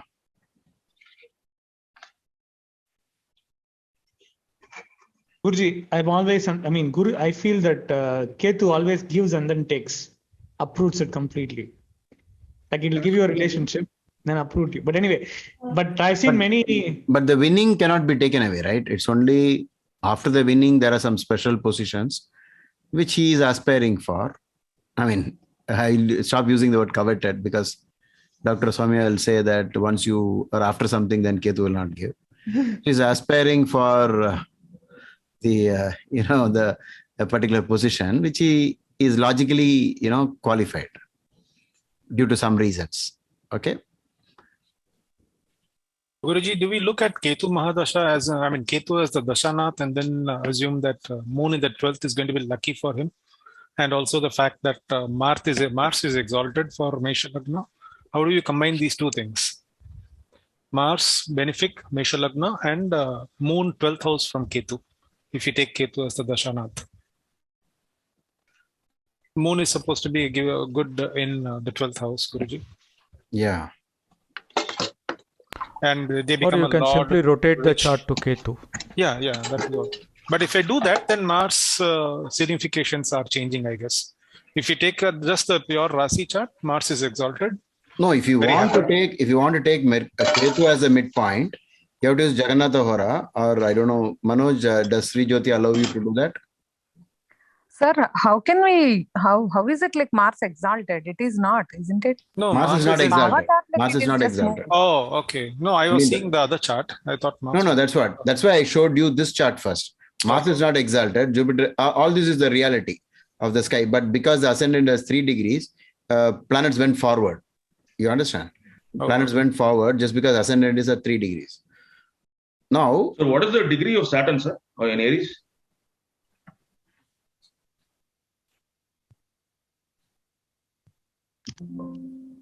Or the strength of Saturn also. It is 27 degrees. 27. So the strength of Saturn, sir. So if you rotate the chart to Ketu, Ketu is in what? you have a very strong 10th house, right? As well as the 7th. See, elections are done by the people. Okay.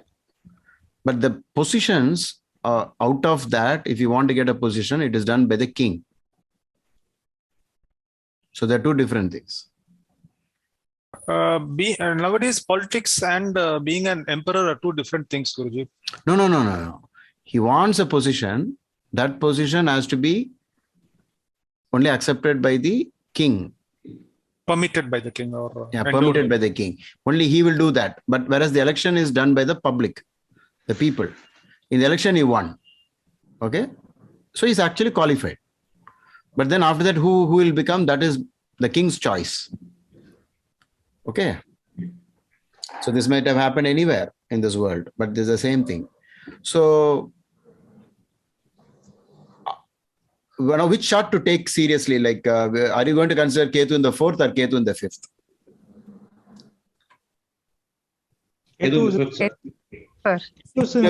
Everybody is convinced, right? When you want to use positions or planets, you only have to use Bhava chart. Yes, sir. Correct. So we only have to use this position. Now, one of you take Bhrigu Sutram and read out Ketu in the 5th. Rajakopaha. Wrath of the king, sir. Anything else?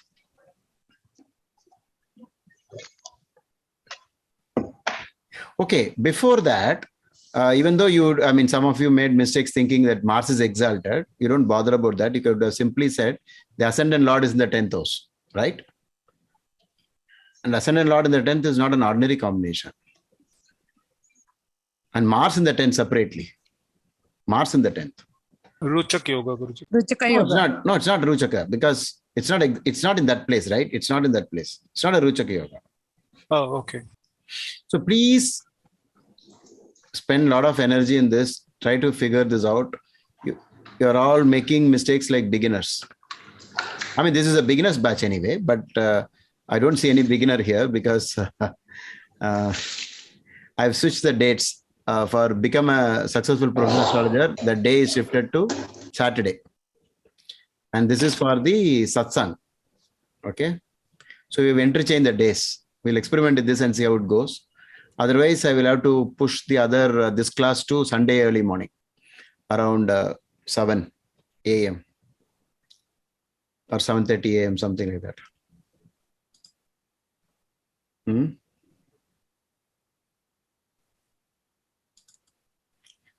Okay. Rajakopaha, wow. There is the answer you wanted, Guruji. He will not be in the good books of the leader. But I used a very funny logic on the day of consultation to predict what's going to happen.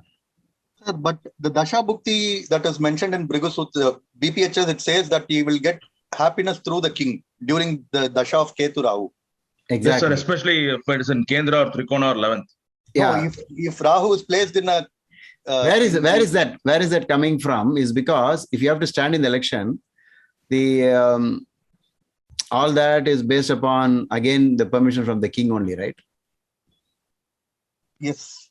So this is a very complex thing, and on top of it, he has won the election also, and being appointed to even participate in the election itself is a kind of a government luck, right? Guruji, one more thing is, Ketu is on, if I'm correct, it's on Mercury's nakshatra, and Mercury is in the Lagna. So there is a sixth lord connection. And for politics, you need a sixth house winning combination element.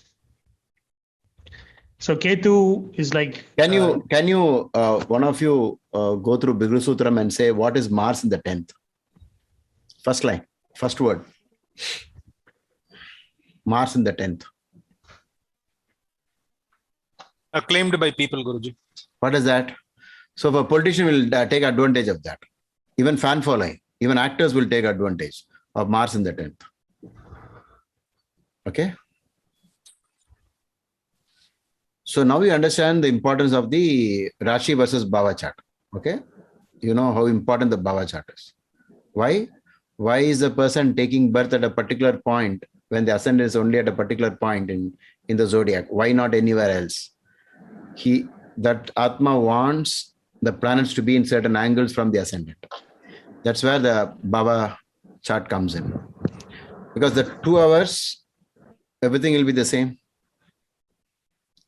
If you don't use Bhava chart, if you change the time of birth next minute, like that, 120 minutes you change also, it will still be Mesha. So what is the difference? The entire Bhava chart will go haywire. It will go into this place, that place. Divisional charts will jump. Ascendant will jump in divisional charts. Everything will change. So the person has, those. There is a reason why a person is born in a particular degree, as with regard to ascendant. Okay. So that's the reason why he won the election.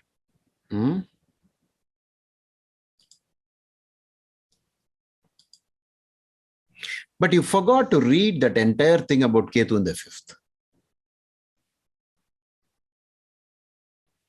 Why don't you read? You jumped straight into Rajakopa, the wrath of the king. Okay, what should this person must have done? What's the person's age? You can easily guess where Saturn and Jupiter is, the rough year. So it's not a big deal. You can easily guess, must have happened long time back. So it's not young and not very old also. Suppose this person had come to you when he was a 20-year-old. What advice would you have given?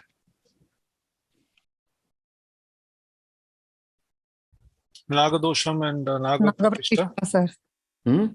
Nagapratishtha. And when the Nagapratishtha is done, what happens to all that which is said in the Bhrigu Sutram can you read out the entire thing now? Bhrigu Sutram, Rahu or Ketu in 5th. The native will have no children. Go ahead, Guruji. Okay, or suffer loss of children due to the wrath of the serpent god. He will have children after conducting puja of Naga Pratima. The native will suffer from windy diseases and indulge in sinful deeds. He will suffer from the wrath of the king and will live in undesirable places. Do you want the commentaries from Faldipaka and Chamatkar? No, not required. Okay. All of this will be taken care by the Naga Pratishtha.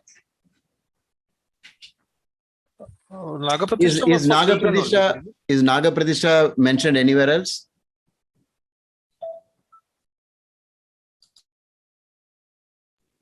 No, sir, except Rahu and Ketu in 5th.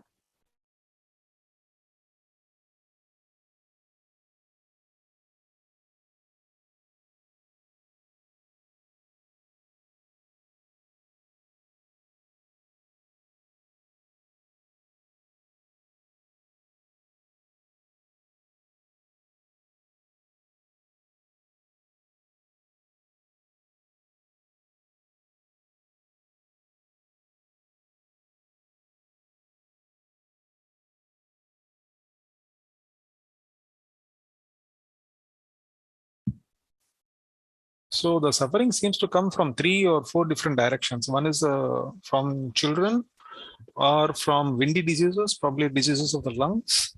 And the other is the wrath of the king. So if one of them is taken care of, then the other 2 will be seriously shown in his life, I guess.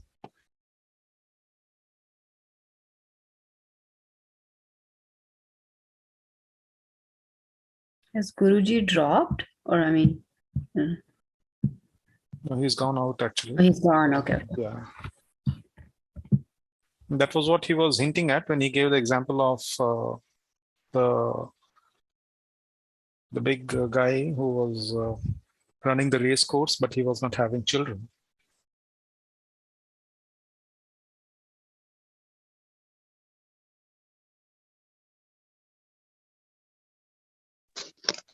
But sir meant that we missed something to read in Ketu in the 5th house. I mean, what is that? But that we missed to read. I think he was talking about Nagasha. No. He spoke about Rahu or Ketu in the 5th house, and then he told to read it completely. Probably he's trying to hint with those 3 different problems, because he said that which aspect are you going to take as being affected due to the affliction? Is it the childlessness, or is it the wrath of the king, or is it the windy diseases? What do you guys think is the result? Do you think he will get it or no? And I think the last question he asked was about the age, right? Did he give a clue about the age? No, not. The age was not mentioned. But we can find No, because age of the is statins. obvious. Age would be around 50. That's No, but he mentioned something about the age. What was the question? I don't get it. He said that the person is not very old as well as not very young. Okay, but that is not a big clue, right? He could still be a father, right? Yeah, but I'm wondering if his son is a rival of his. Oh, okay. What? Can you repeat it? Okay, I'm just I get your wondering point. if he has his children are against him of some sort, even in the political field. Oh, okay. I'm just wondering. It seems to be a long shot. Well, when you rotate the chart to Ketu, you have an exchange between the 5th and the 6th lord, Here in the Rashi chart, of course, yeah. When you rotate the chart to Ketu in the Rashi chart.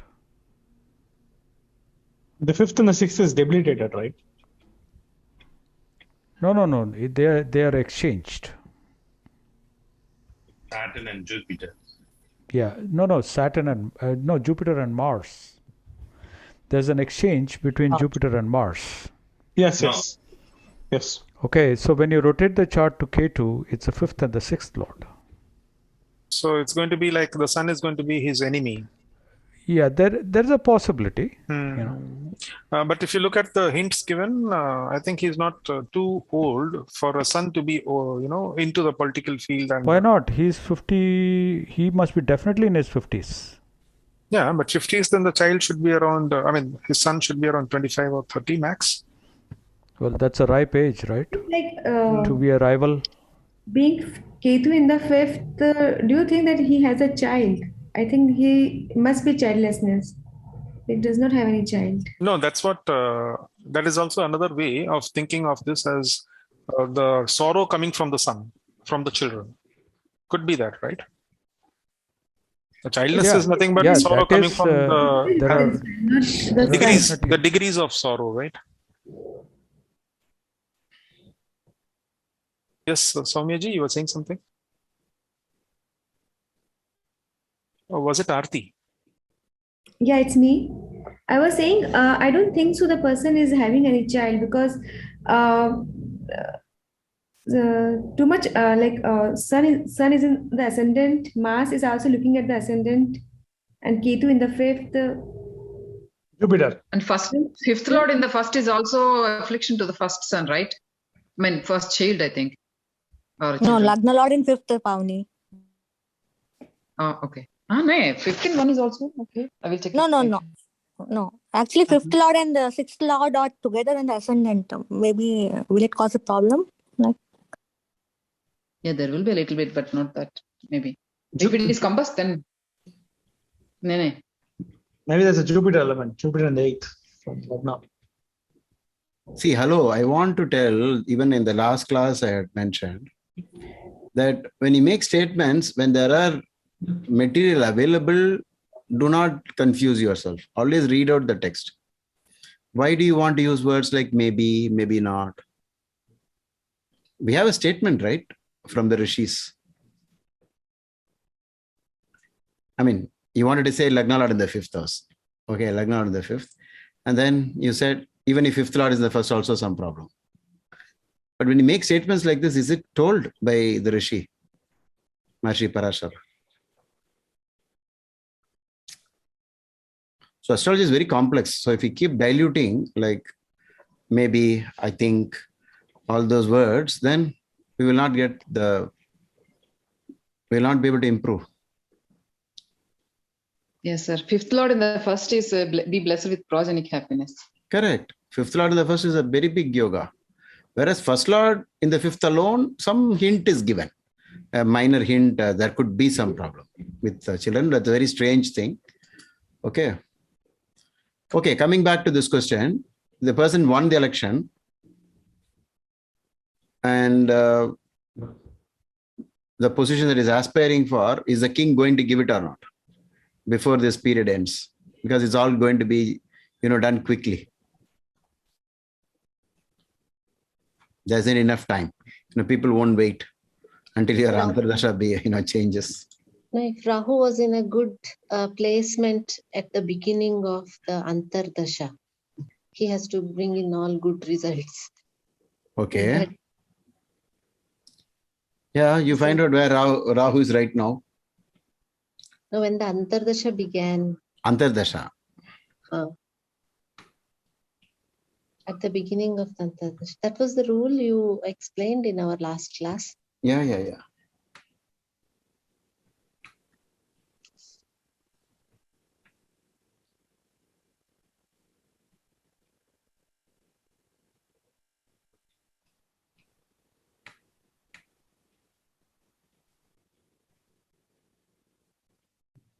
Guruji, second house is also for fame, right? Huh? Second house fame. But anyway, did he get it? I don't think he got it. What? And he has 18 Ashtakavarga score in the second.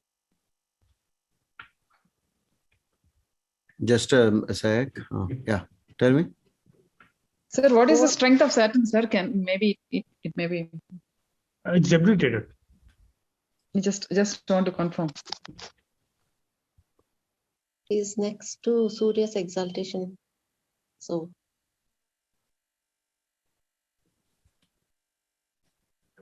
Saturn is around 135. When? Saturn, Jupiter, or this one? How did he get that? Yes. I was able to frame the chart, Guruji. Oh.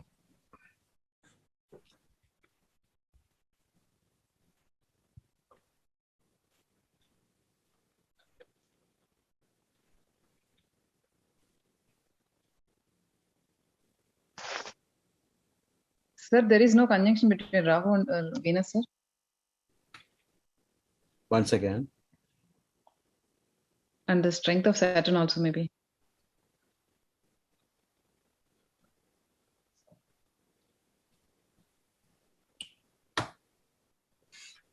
Something happened to my Windows system.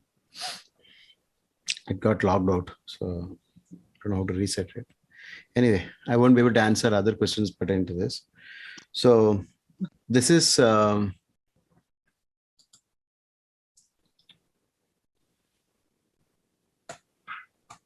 able to see the screen, right? Yeah. Okay. Guruji, so what was the result? No, that's a question, no? Like, what should we say? Even I'm also confused. Whether Rahu is getting the aspect of Saturn, sir, is it? It may not be important, but I want to know.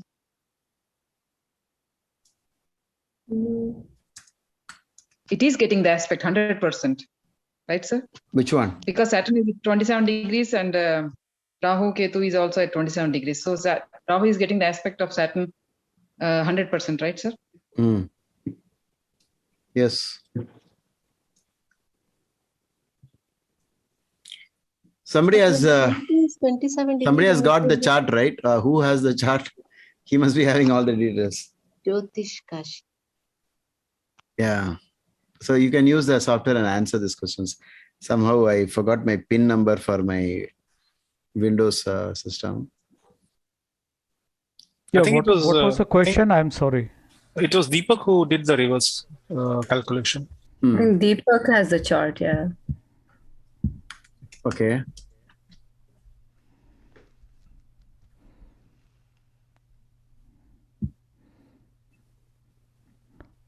I mean, I was also able to draw the chart approximately, but was there a specific question?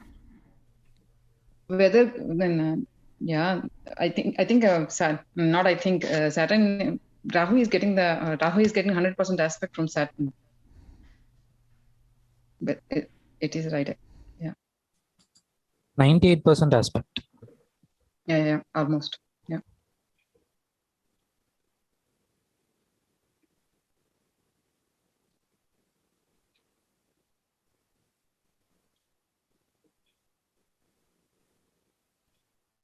It's the same with Venus, maybe. Yeah, it's not important, but yeah, because they are together.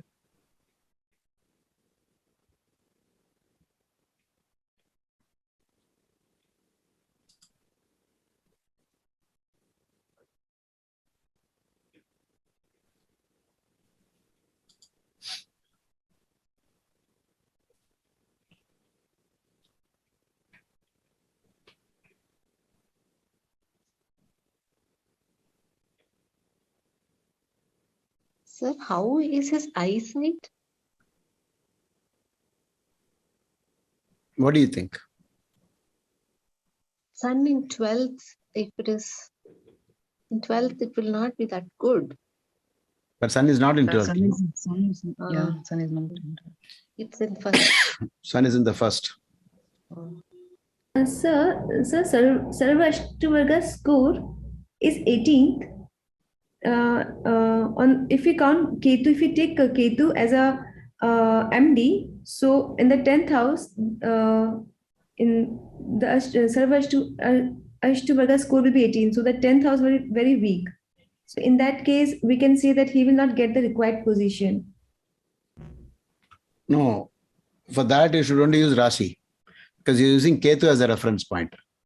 The Bhava chart is a chart that is based on ascendant degree.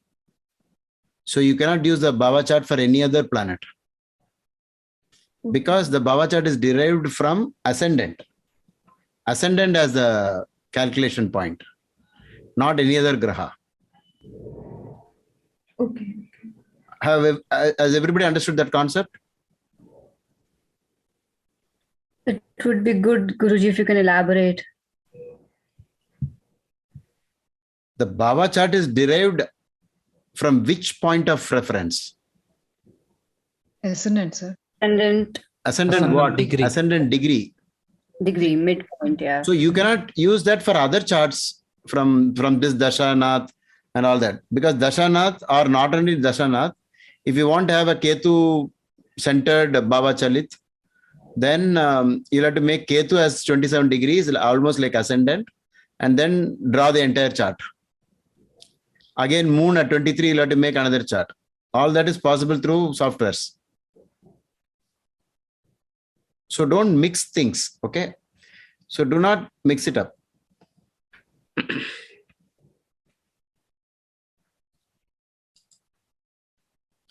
So if you use Jagannath Hora, you can actually do all that. You can check it out for your own chart from each Dashanath, for all the dashas that you went through. How was it, and so on.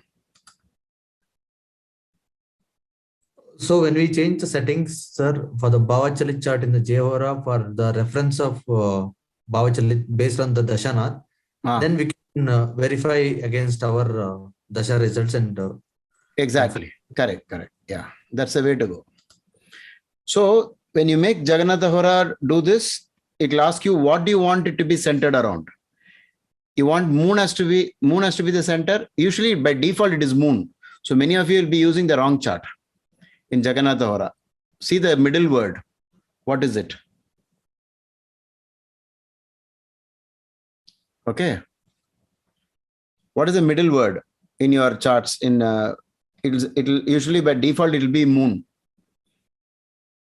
Bhava chart, which is wrong. You have to change it to Lagna. I think we did a session right once showing how it is changed. Yes, sir.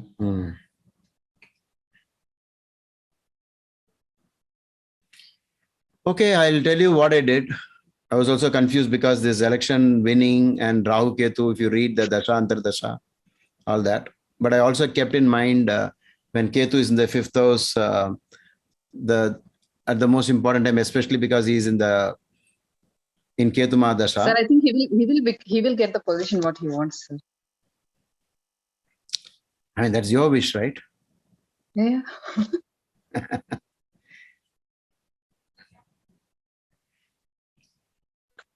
So he's not got it, okay?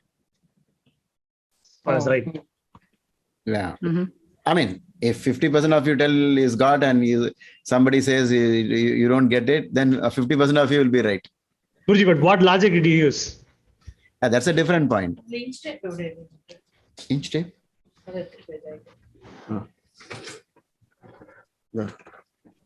Ketu's focus is always on the purpose of what it is meant to be. So what trick I used was, I said, if you don't have any child as of now, then you won't get this position.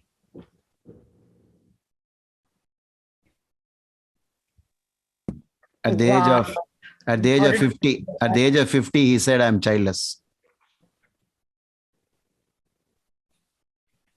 My wife ran away.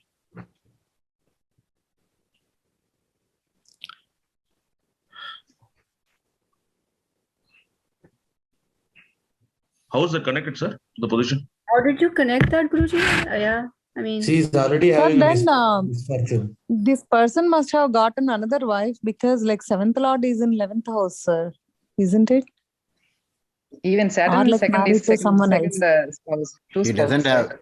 yeah, I don't know about how many, I mean, they have lots of, these things, but not married again. not legal wife, at least, not legal second wife. Yeah. And obviously no children. Okay. Guruji, the previous logic that you used The Saturn in the Saturn the second, the Ashavarga score showing a low score. For most part of his life, he was living hand to mouth. Okay. Poverty stricken. Sir, it is 11 in 2 and 2 in 11, sir, even though it doesn't work. But it is debilitated Saturn, right, Pavani? Yeah, I want that. That's why I want to know the strength of Saturn. Yeah, If 5th house has Ketu, what should be the next house you look at? 9th, sir. Lord. 9th. And 9th Lord is. Yeah. What basis 9th that and is? 8th. What is the basis for looking at the 9th? Bhavat Bhavam. From 5th. From 5th, sir. Bhavat Bhavam. Okay. From that, count how many. Then you know the seriousness of the first dosha. Whether 5th house Ketu is really afflicting or not is to be confirmed only from the 9th house. Where is the 9th Lord? 8th house, sir. Back, one step back. Very fortunate.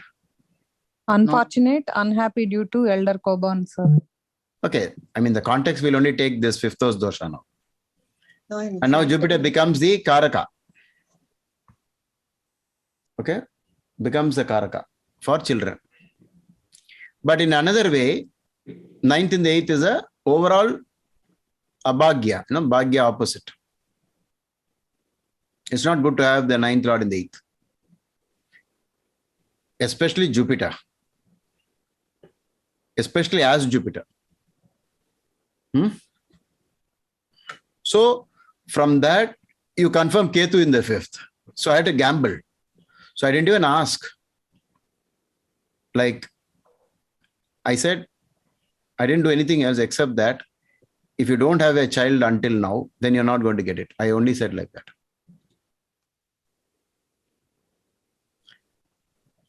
So it was a little confusing only.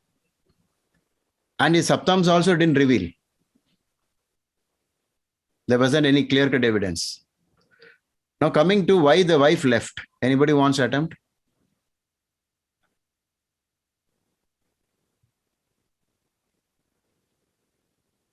Sounds like with Rahu.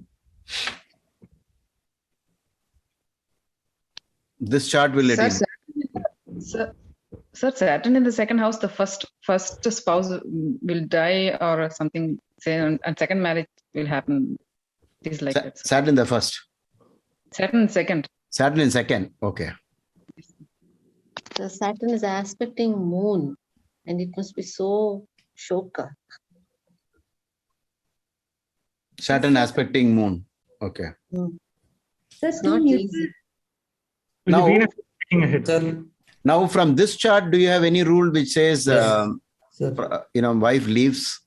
Sir, because his seventh house is damaged and also Mercury, Saturn and Moon in connection. Why seventh house is damaged here? Saturn is aspecting. Okay. Mercury is also aspecting with the seventh aspect, sir. Being like third and sixth lord, which is most malefic for Aries ascendant. Both are neutral planets, sir. Neutral, yeah. So in the beginning, I told he may not be there is another reason for being childless. Yes. Sir, how many degrees between Rahu and Venus? I don't know because my Jagannath Hora doesn't, my system doesn't work now. Somebody has a chart. You can go. I forgot the name of the person. It's a student Deepak. Who has. Yeah. If Deepak has, Deepak can answer the question using, because I gave the ascendant, I gave the sun's, but I don't know how we got the sun's degree. Did I mention sun's degree? So how did he find the date? Oh, maybe using moon as 23 degrees. With the sun there, it could only be one nakshatra. Okay. Yes, Guruji, one of my aunt has the same kind of combination. Okay. So I was able to recollect. Oh, that method, huh? Okay. Yes. But one day I'll teach you how to do it in less than 5 minutes. Give any chart, we can find out the daytime. And the exact horoscope we can derive. Once you have at least ascendant degree, moon degree, and that's all. Saturn, Jupiter is enough. After that, you can derive it. Okay. Guruji, Varman here. Yes. Yeah, so I just joined, so I don't know if this was discussed. From Moon, the 7th Lord Jupiter goes to the 12th house. So goes to the 6th house. Lord of the 7th. From Moon. From Moon, the Lord of the 7th goes to 6th. No, from the house 7th, it goes one step. Oh, that's okay. Yeah, 6th house is always 12th from the 7th. Okay. But, okay. But why, if he doesn't have children, that he will not get this? Because he's won the election. So will he get this? The position that he's craving for is under the command of the king. So I wanted to know how much Rajakopo is there. Okay. Dhilipji, D10 would have revealed you something, right? No, I checked all that. There was nothing revealing at all. You see, the problem is it is all pointing to success only. All of them. In fact, like Manoj pointed out, Dasha Bhukti also is showing success. So that explains why he won the election, right? So, so if there is the issue with the children, then the problem is confirmed. Is that the logic? So I use a reverse logic of if this person is childless, then Naga Pratishtya Putra Prapti. If you want a child, you'll have to do Naga Pratishtha. So only like that. So from that, I understood that everything is not done, right? So he's not done Naga Pratishtha. Nobody has ever told him to do that. Mainly because Ketu is in the 4th. No astrologer will look at the Bhava chart. Yeah. You see that? So maybe if you had done the Naga Pratishtha, you would have got the position, sir. Yeah, exactly. But then who's going to say that? Because 80% of astrologers in India will only use Rashi chart. And so they'll say Ketu is in the 4th house. Guruji. Yes, sir. Guruji, based on the discussion we had earlier, when we were talking about division of resources of a house, so if Ketu was affecting childlessness or causing that, then it could have compensated, right, with more success in profession, right? That was what I wanted to ask. The same question, Guruji. That there are three types of sorrows mentioned in the sloka. So if one of them is predominantly seen, then the other two should be subdued, right? No, it's not like that. All of them will work at one shot. But you gave the example of the racehorse guy gambler and big shot. And that was extreme case where or MGR. Yeah, it was only extreme cases where there were so many other combinations that the person had. Oh, okay. They had very huge combinations for Raj Yogas after Raj Yogas are there in Jayalalitha's chart, and it is also there in MGR's chart. No, about MAC, Guruji. Yeah, that's what.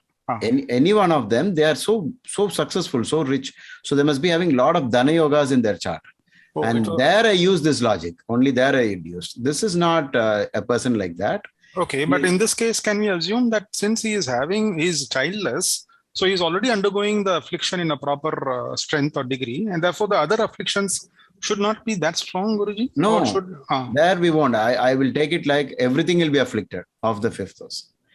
Oh, that idea that I gave you was only in extraordinary horoscopes, extraordinary people's horoscope. That is where I use that idea. So in this case, the Naga Pratishtha would have solved all three problems? Yeah, all of them at one shot. Oh, okay.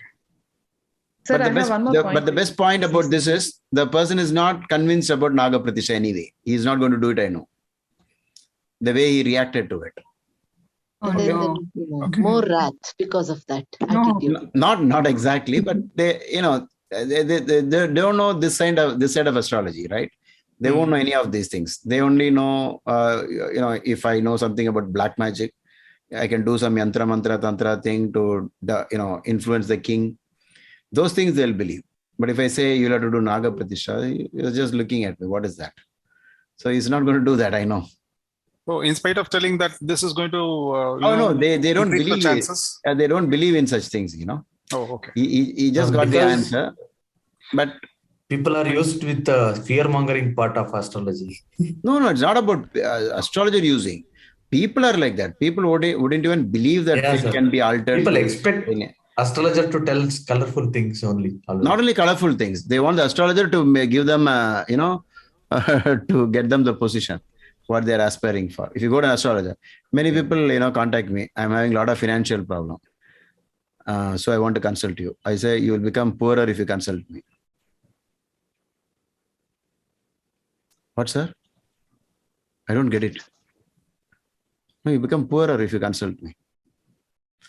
So people are thinking if you go to an astrologer, he will change your life and make you rich. How many of you believe that if you go to an astrologer, you become rich? Yes, sir. People think like that. Yeah. So people like this, they go to astrologer after astrologer till somebody says you will win, or something that they're looking for. Okay, so they most probably they wouldn't believe in these things. What was his reaction when you said that? Guruji. His reaction was very bad only. Like he was upset. Okay, now look at this. How many of you can spot something which we have not discussed in this chart? I'll give you 5. Sir, I have one point, sir. I have 3 1 minutes point, to say something that was not spotted by you so far. Sir, I have 1 point, sir. Yes. Sir, you asked earlier why his wife ran away. Mm-hmm. And calculating the UL, the UL comes to Ketu, sir, in the Rashi chart. So the UL is here. Yes. This is the same point that I had also used. Guruji. Wow. Okay. The UL is in with Ketu. And what does UL mean? Wife and children at the same time. I've done a short video on YouTube saying the planet that afflicts the UL the most is Ketu. Why? Ketu is anti-marriage. And Guruji, if once the marriage breaks, the second from UL is destroyed. They say in the one of the slokas I was reading. Did Jaimini say that? Not exactly. I was reading the books. It must have been some other scholar who was doing a Jaimini book or something. Yeah. So he said so we see that fifth house again here after the marriage. I mean, after the break, fifth house signification has gone down. By the way, Guruji, so when I use the logic, Saturn in the 10th from Dashanath is not, will not get support from King. I mean, is that correct? Saturn in the 10th? No, so I used Ketu as Dashanath, and then I looked at Rahu is wherever Rahu is sitting, and it will use the resources of that house. So it is sitting in the Saturn's house, and Saturn is debilitated, and Saturn is in and it's in 10th, and we know that when Sun is in the 10th, you get government positions, but when Saturn is there, maybe the result will be opposite. So along those lines, I thought, and I said he will not get the approval from the king. Yeah. Okay. Though the Dashanath and Antardasha gave the result of success, as in the sloka apart, but the king side, you will not get it. But why didn't I tell him straight away that you don't have a child?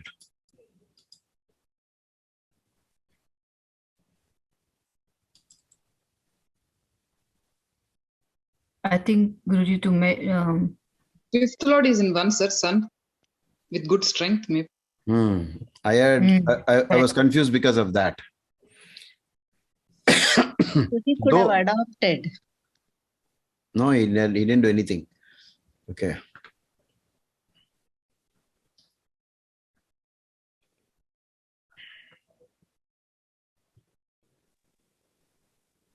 Just sorry, you were saying you were confused because of what? I didn't hear that. In the Bhava chart, the fifth lord was occupying Lagna. But one thing, I was looking at Upapada Lagna and then also looking at the Karaka for children. So I had a doubt.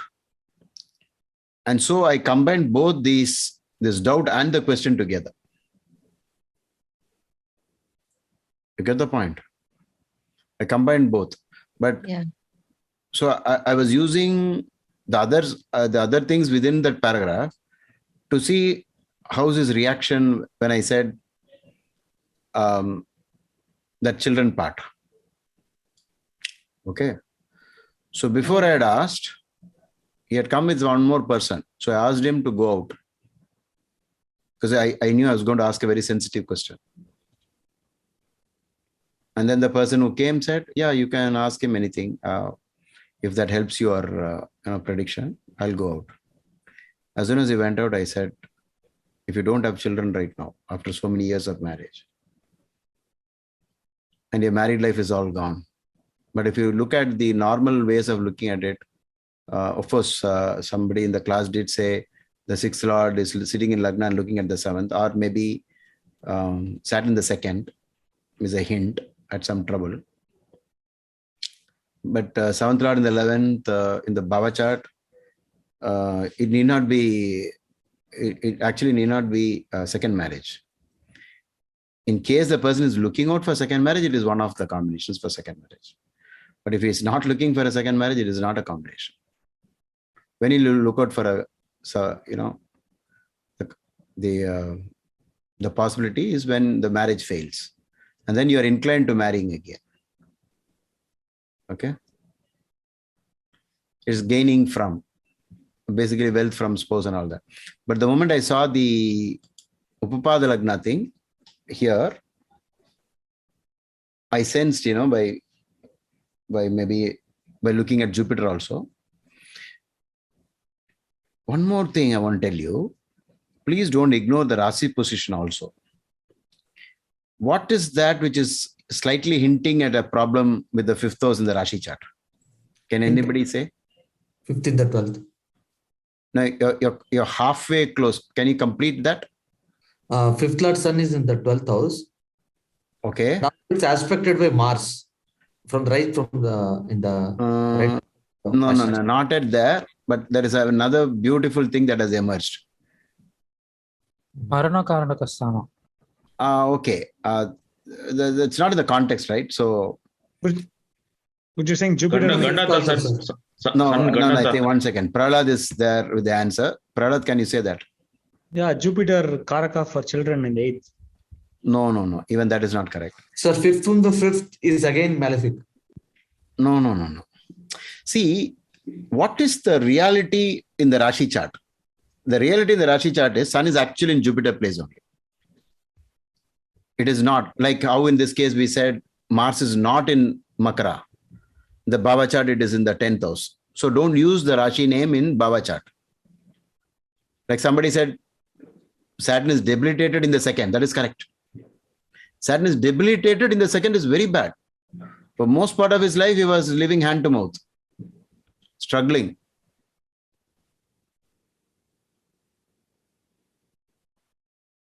Then that 18 points, which is also Kudumba, marriage also, right? Marriage is a Kudumba matter. So I combined all of them. But you still not got the right thing about the Rashi chart. You're still confused. The Rashi chart is only the reality. The Bhava chart is only used for counting house number. Suppose you go on to read 5th Lord is where, you'll have to say 5th Lord in 1st house and not 12th house. But there is another way of looking at the Rashi chart, which is why many astrologers, without using Bhava chart, did or have managed to get correct predictions on and off without using the Bhava chart. You know what is the logic? Anybody? One more attempt? Using the Karakatvas as Lagna, Guruji? No. Degrees, sir. Degrees. Huh? Degree. No. Okay, I'll tell you the answer. First, the Lord of the 5th is in the 12th Rashi. That is true. There's no denial of that. It gets connected to the 12th. Then its dispositor, Jupiter, goes to the 8th. You get the point? Mm-hmm. If you use the dispositor theory, which is extensively used by Sage Brughu. So the dispositor... Sir, but it relates to the matter of 12th house, sir, but not the matters of 5th house. No, it matters of the 5th house because 5th Lord went into the 12th Rashi. So from that reference point, from the Rashi point, there is a problem with the Sun because its dispositor went to the 8th house. So Sun does not have resources. Correct. So that's the problem with the Sun now. Because it's missing that. Dispositor is a very important concept in Indian astrology. So many things you will miss if you don't use the dispositor idea. Okay, so this one also I kept in mind. So just building it up. You know, all the reward and award merits, the cup, the glory, the crown. Because now with the election winning, so many people have won the elections, right? Across. But that crown is different. Out of you people, only I got the crown. In that particular, whatever he is looking for. That crowning is 5th house matter. So it's totally different. So I used all this logic, but for a final acid test type question, the moment I came to know, yes, I'm right. That means he doesn't have children. Whatever was running in my mind. Okay. Sir, he has one more plus point, sir. There's 4th Lord in the 4th house, sir, but it is not working. Moon, Cancer. No, Moon not in Cancer, but 4th Lord in 4th. Yeah, 4th Lord in the 4th Bhava, right? Means he will be a minister. No, it's not that it's not working. It is working also. He has got his property, his vehicle, everything. So many things are Can there. we say that it was working at a particular dasha, favorable for that? No, not only that. It is working in a particular angle. So only for this crown thing, this problem has happened. But if he has like hand to mouth, then what did you do with assets? He developed the assets later on. Oh, okay. So there was so therefore he's obviously uneducated and all that, the suffering parents, no money at home. So then becoming, just following the, just carrying the flag and walking around. Jai ho, like that. And keep shouting for many years. And then slowly you come up, you come up to that position. So it took some time for him to. Sir, but there is a mutual exchange between Mars and Jupiter, sir. Will that not give extra strength to Jupiter? No, it's not about that. You need to know where the placement is. All these good things about Parivartana, everything should be involving only another Kendra or Trikona. If it involves Dushthanas, it doesn't work. It has to be positive houses. Just a Rashi exchange, doesn't work. Okay, here you can say that Mars improved because Mars is a Lagna Lord in the 10th Bhava. But if you take the Rashi Parivartana, there is something about it, but then you cannot capitalize on it because Jupiter is moved into the 8th house, the Bhagyasthana. I mean, what would you wish? You would wish, I don't know in the Parivartana, I wish Jupiter was in Kendra, right? As 9th Lord in 7th or 9th Lord in 10th. Those combinations. Yes. And also the fact you mentioned it was Ketu Dasha running for him, Guruji. Was that also a part? Yeah. So it was Ketu, Rahu. Okay, the person is going through Ketu Rahu. And Rahu is under the influence of Saturn, sir. Yeah, it is. Yeah. Because of 10th house. No, that was not the point. The point was the election winning is a big thing, right? A big event. But then this one is still not in the limelight. He's still one step behind. He wants that. He's come to an age where this high time, that position should be, given. Or something like that big should happen. He's not too young and he can't wait longer. Okay. Sir, so this winning also happened in Rahu, Ketu Rahu, sir? Yes, that's what I'm saying so many times. You're not listening. No, I'm listening, sir. Is it before this Ketu? No, it's all within this period. Okay. So that's why I had to use this kind of logics. Otherwise, we simply read the Dasha Bhukti and say, yeah, it is saying you're victorious. That's it. And whether the king gives you the post or not, I do not know. And the next Antardasha is also Jupiter, and his Jupiter is in the 8th. Yeah, correct. Yeah, that's good. That's Continuation is not happening.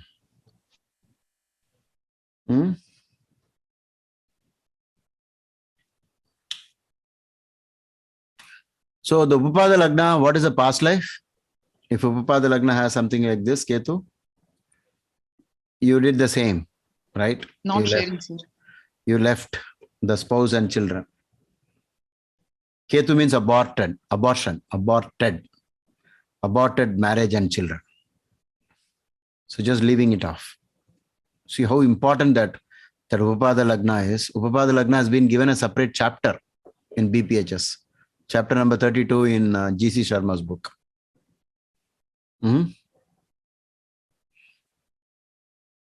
So sometimes in astrology, we'll have to use this kind of, you need one clue to build up on something else. It won't be so easy. Sometimes it will be 50-50. You do not know which side it is going. You have to think about it. So the easiest way is to ask questions relevant to that and then find out other things about the same person. If there is, okay, think about it. In pairs, can you say something about every house? If this is there, even this will also get afflicted. Simply make a small attempt. First house, second house, third house, fourth house, fifth house, anything. We'll stop sharing. Yeah.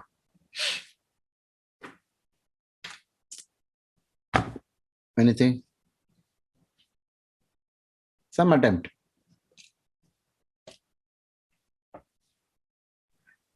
Sir, second house, if it is afflicted, then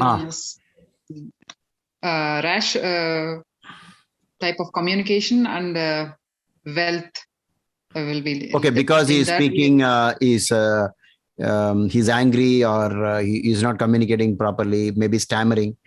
Because of that, no wealth. Like that, one more point about second house. Maybe second house. The family life, sir. Yeah. Family life will be disturbed. Yeah, as a package. So suppose second house is the person is blind.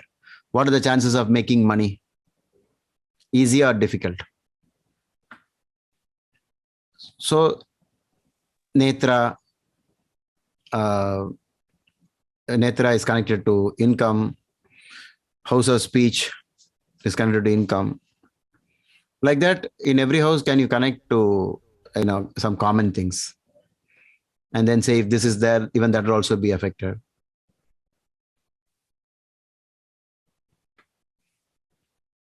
Any house, Guruji? Or? Any house, random. Any house. Mars in 4th house, afflicting Vastu, comforts. I mean, depends on the Lagna. No, if you're saying 4th house affliction, you simply say affliction. Don't say which planet. Just say affliction. And in that you say what else can go wrong. Like I'll give you a clue. If mother passes away early, then loss of comforts. No comforts. Okay? No home. The child is orphaned. No mother, no home. Does it make sense? Yes. Like that. So take one house and say two or three things related.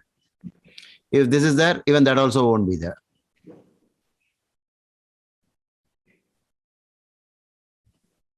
Eighth house going into scandals. Scandals. Facing sudden events, blame. Not getting what they want. Disappointment. Disappointment. Okay. Dejection, disappointment. Upsets. Guruji, 9th. Okay. Go ahead, Varmanji. Sorry, yeah. I was about to say 9th house afflicted, then loss of father means then also loss of higher education or. Because only father has to pay the fees and father is the first teacher. He's absent at birth. You think like that. So no teacher, nobody to, take them to college, spend on, the college. Or it's a bad luck, right? To don't have a parents like father. Bad luck. So luck has gone down. Fortune has gone down. For a person like that, will they believe in God? They'll say they'll be angry with God, right? I had a staff whose father and mother passed away very early. I asked him why you're not believing in God. He said, "What God is there? No God." So it'll all go like that together. Do you see that? Sir, I'm doing some one research, sir. Okay. Collecting charts with Rahu in 9th house. Okay. 75 to 80% of the chart, a person is losing his father before 18 years. What? 1 minute. Can you repeat? I'm doing a research, sir. I'm collecting. You know that, yeah. Those who are having a Rahu in 9th house. And yes, there will be here and there a little more affliction to the 9th house, but 75 to 80% of the chart, I'm seeing that person is losing his father, his or her father before 18 years. Are they living? No. 1 minute. That you please extend it to separation from father at the age of 18 also. Because if you extend your survey, you will find the father is still alive also. Yes, sir. With Rahu in it. But then what will happen is they will quickly move good away. Relationship. Yeah. Or move away. They will go to college in a distant land because 9th house is distant land. And because of that, they got separated from father. Like that it will be. Yes, so, sir. Okay, but it's a very good point. If you are having enough evidence, because it's 9th house Rahu means, can somebody say why 9th house Rahu is so bad, at least in this context? Why father? Why that?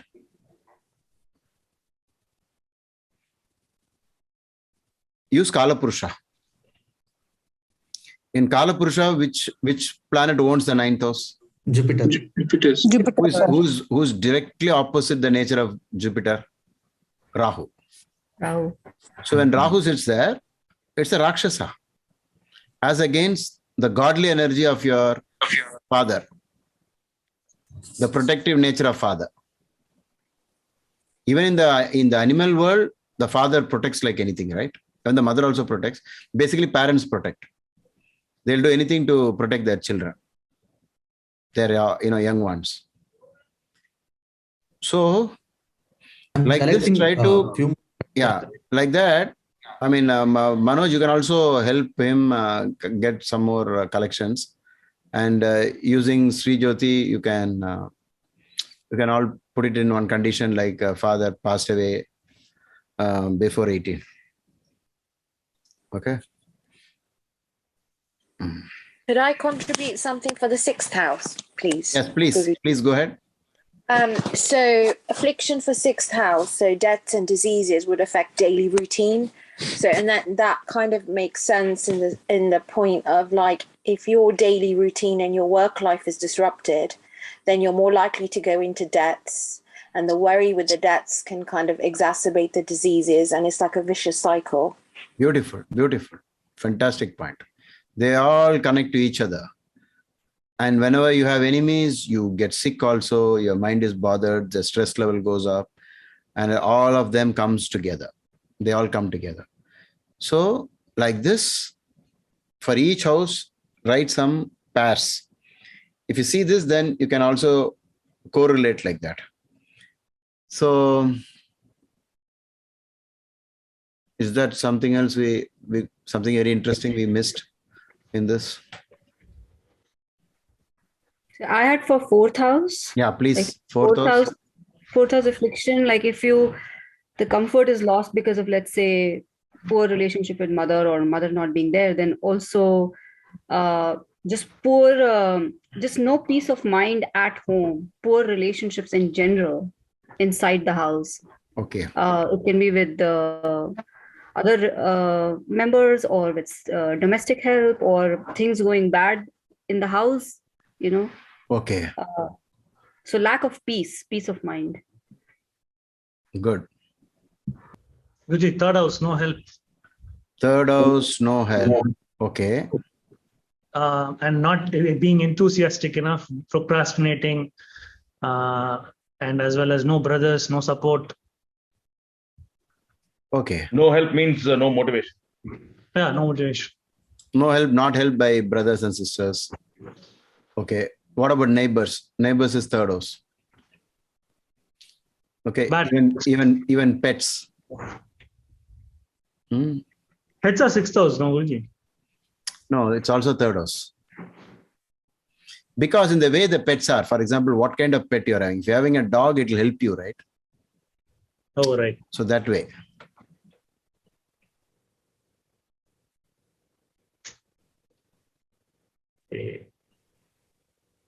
Also, no courage. Yeah.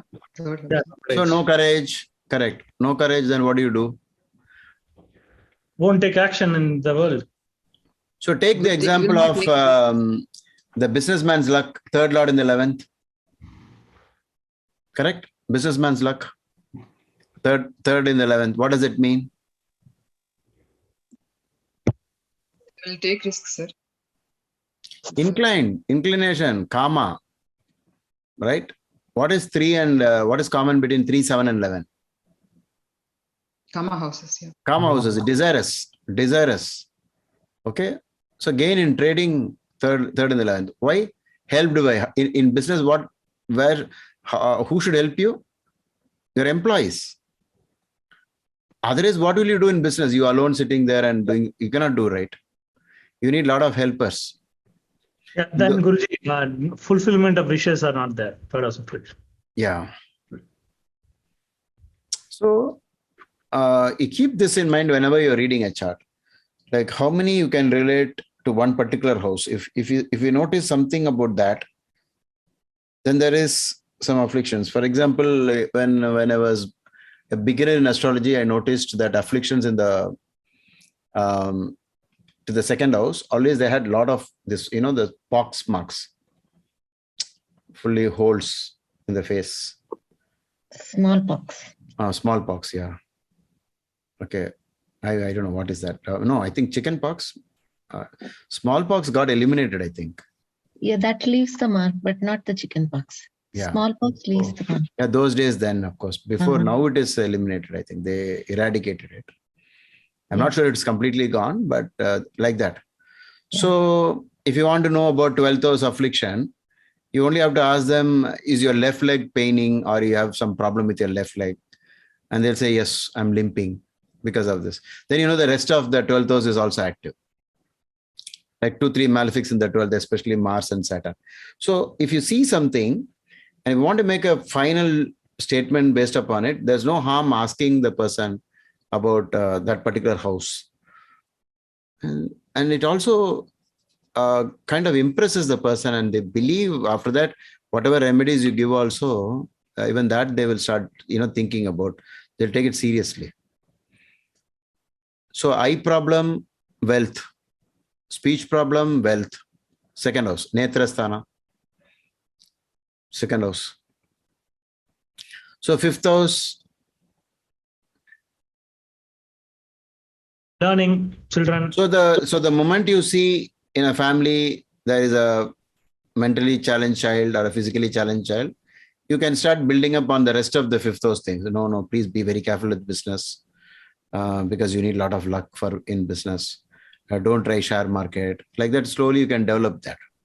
But if you want to be very sure, you'll have to again go back to the stack up method only. You'll have to do all of them. But usually something of one house is a telltale sign of something done in the past, and it might spill over into so many aspects of the same house. Okay. Guruji, being bedridden not bedridden. Affliction in the 10th house is, I've seen them, they get bedridden. Unable Affliction to in the 10th house by which lord? 6th and 8th or 12th lords? Is it that you're seeing? The Lord of 6, 8 and 12 getting into the 10th. Yes, Guruji. Lot of, as well as more malefics in the 10th that is not helping. Severe affliction, not ordinary. Okay. And also affliction in the 10th, they don't get job very late. They don't get the right work. Unable to perform their karmas, their duties. Afflictions in the 10th, you're not meaning to say Rahu is in the 10th? Because Rahu in the 10th is not an affliction, because you need more placements, for the 10th house affliction. Yeah. Sometimes there are specific combinations for affliction of the 10th. Like if Moon, Rahu, Saturn combine in the 10th, it is an affliction. Like that, if it is mentioned, you'll have to remember those rules and simply use it as it is. Yeah. Okay. Yeah. So, sir, one more thing. If there is a parivartana, it is reiterating the fault. So that's also another point. So you have to be very careful with the parivartana alone. So parivartana between good reinforces the good. If parivartana happens between one good and one bad house, the bad gets reinforced in a parivartana. So parivartanas are to be taken very seriously from that point of view, because it is pressing that point, right? It is emphasizing on it. Then if 8th and 10th are getting connected by parivartana, definitely bad. Bad. Yeah. No doubt. Guruji, 9 and 3? 9 and 3 is not. Okay. Because not bad? They're not bad. Because in case of 9 and 3, there will be an awakening through a guru, and after that life will change a lot. Okay. Some guru will come, and then, because in 3-9, the parivartana, they will be aspecting each other, right? Yes. Yeah, so that is a point to consider, because once you have mutual aspect, they get very well connected, and so there will be like it's not so bad. Usually, the best way in parivartana is like one bad house and one good house, like one of the dusthana, and like how Raja Yogas are created out of Trikona and Kendra connections in Kendra or Trikona. Same thing, opposite you should take. If any one of the dusthanas get into the other house, the good Like house, 6 and 8. like that, and then it is a parivartana, it is very bad. Okay, that parivartana portion will definitely be a problem. So in this chart, what really happened, what we showed so far, the previous chart, the only chart we showed in this today's class, is that parivartana itself is bad. Because even if you say they are friends and all that, it's still one of them is in the context sitting house and the Lord is actually 8 and 9. 9. So it actually damages. It damages the 9th house factor. So therefore, the 5th house Ketu worked heavily on the in conjunction with the Parivartana. Okay. So the Parivartana. So what about Parivartana between? That 11th and 2nd Parivartana is also there, but because of Saturn weakness, it doesn't work maybe. See, because in Saturn, in 2nd house, what is the overall first word itself in Bhrigu Sutra? The first word.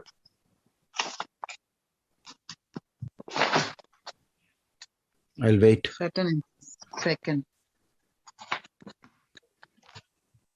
The native will remain in want of money. That's all. This is the first one. Always, whatever said first, without any conditions, is the basic thing about a planet. Okay. So then I pointed out to the low Ashtavarga score suddenly as the lowest in the 2nd house. So slowly things are piling up. The problem is if he gets this position, there will be access to wealth. But with what he has won is not so much, because again, he'll be under the command of, he'll be just one of them. And so he will not be having so much power to earn money. So I had used all this, but the final test was only this. Had he told me even if there was one child, I could have got confused. Okay. Guruji, 5th Lord and 6th, they should not go for love marriage, right? Yeah, correct.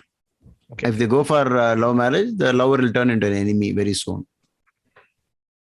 And the complaint 5th will... Lord in 6th, sir. 5th Lord in 6th. Yeah. The lover will turn into enemy. Yeah. Oh, okay. Both the partners are having 5th Lord in the 6th. Then it is double confirmed. Guruji, in Bhrigu Sutram, there is a conflict of statements. Rather an exception which is clearly mentioned in the comments, which was seen in the chart actually. So we feel that the commentary says, we feel that in the case of the following dispositions, the native will be well off financially. And here comes that statement. When the ascendant is Aries and Saturn is in the 2nd, as Lord of the 10th and 11th houses, then the Saturn in the 2nd house significations are not that strong. In other words, the native will remain in want of money, will not be there. No, Kishore, here, actually Saturn is debilitated. The moment a graha is debilitated, it will bring out all its negative qualities. You have to say it is a Saturn in the 2nd debilitated. Or you can use the word debilitated Saturn in the 2nd. Okay, Guruji, but this statement also is applicable. No, when ascendant is Aries, then how do we take, which one is going to be more apt? No, Because there it is. There it is not these two things, Rashi, Saturn in the Mesha, and then 2nd house Bhava. Oh. It's not that. This is a specific case where Saturn is actually in Aries.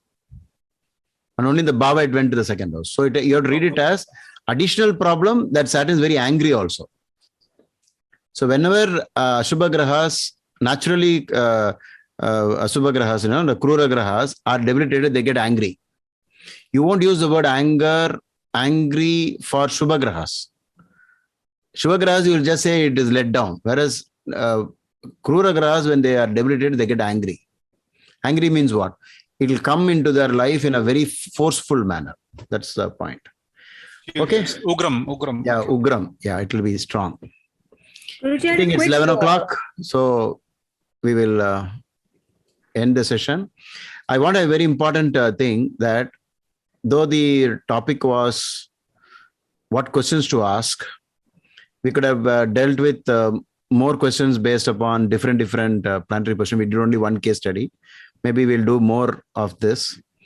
But the idea in general is when you are having 50-50 situations, you're not very sure about which way to go. You may need to do this kind of, an exercise to go to one side and be firm in whatever decisions you are taking.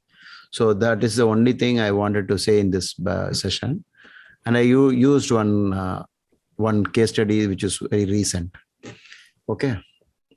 Yeah. So thank you. I think it's a long session, right? How much?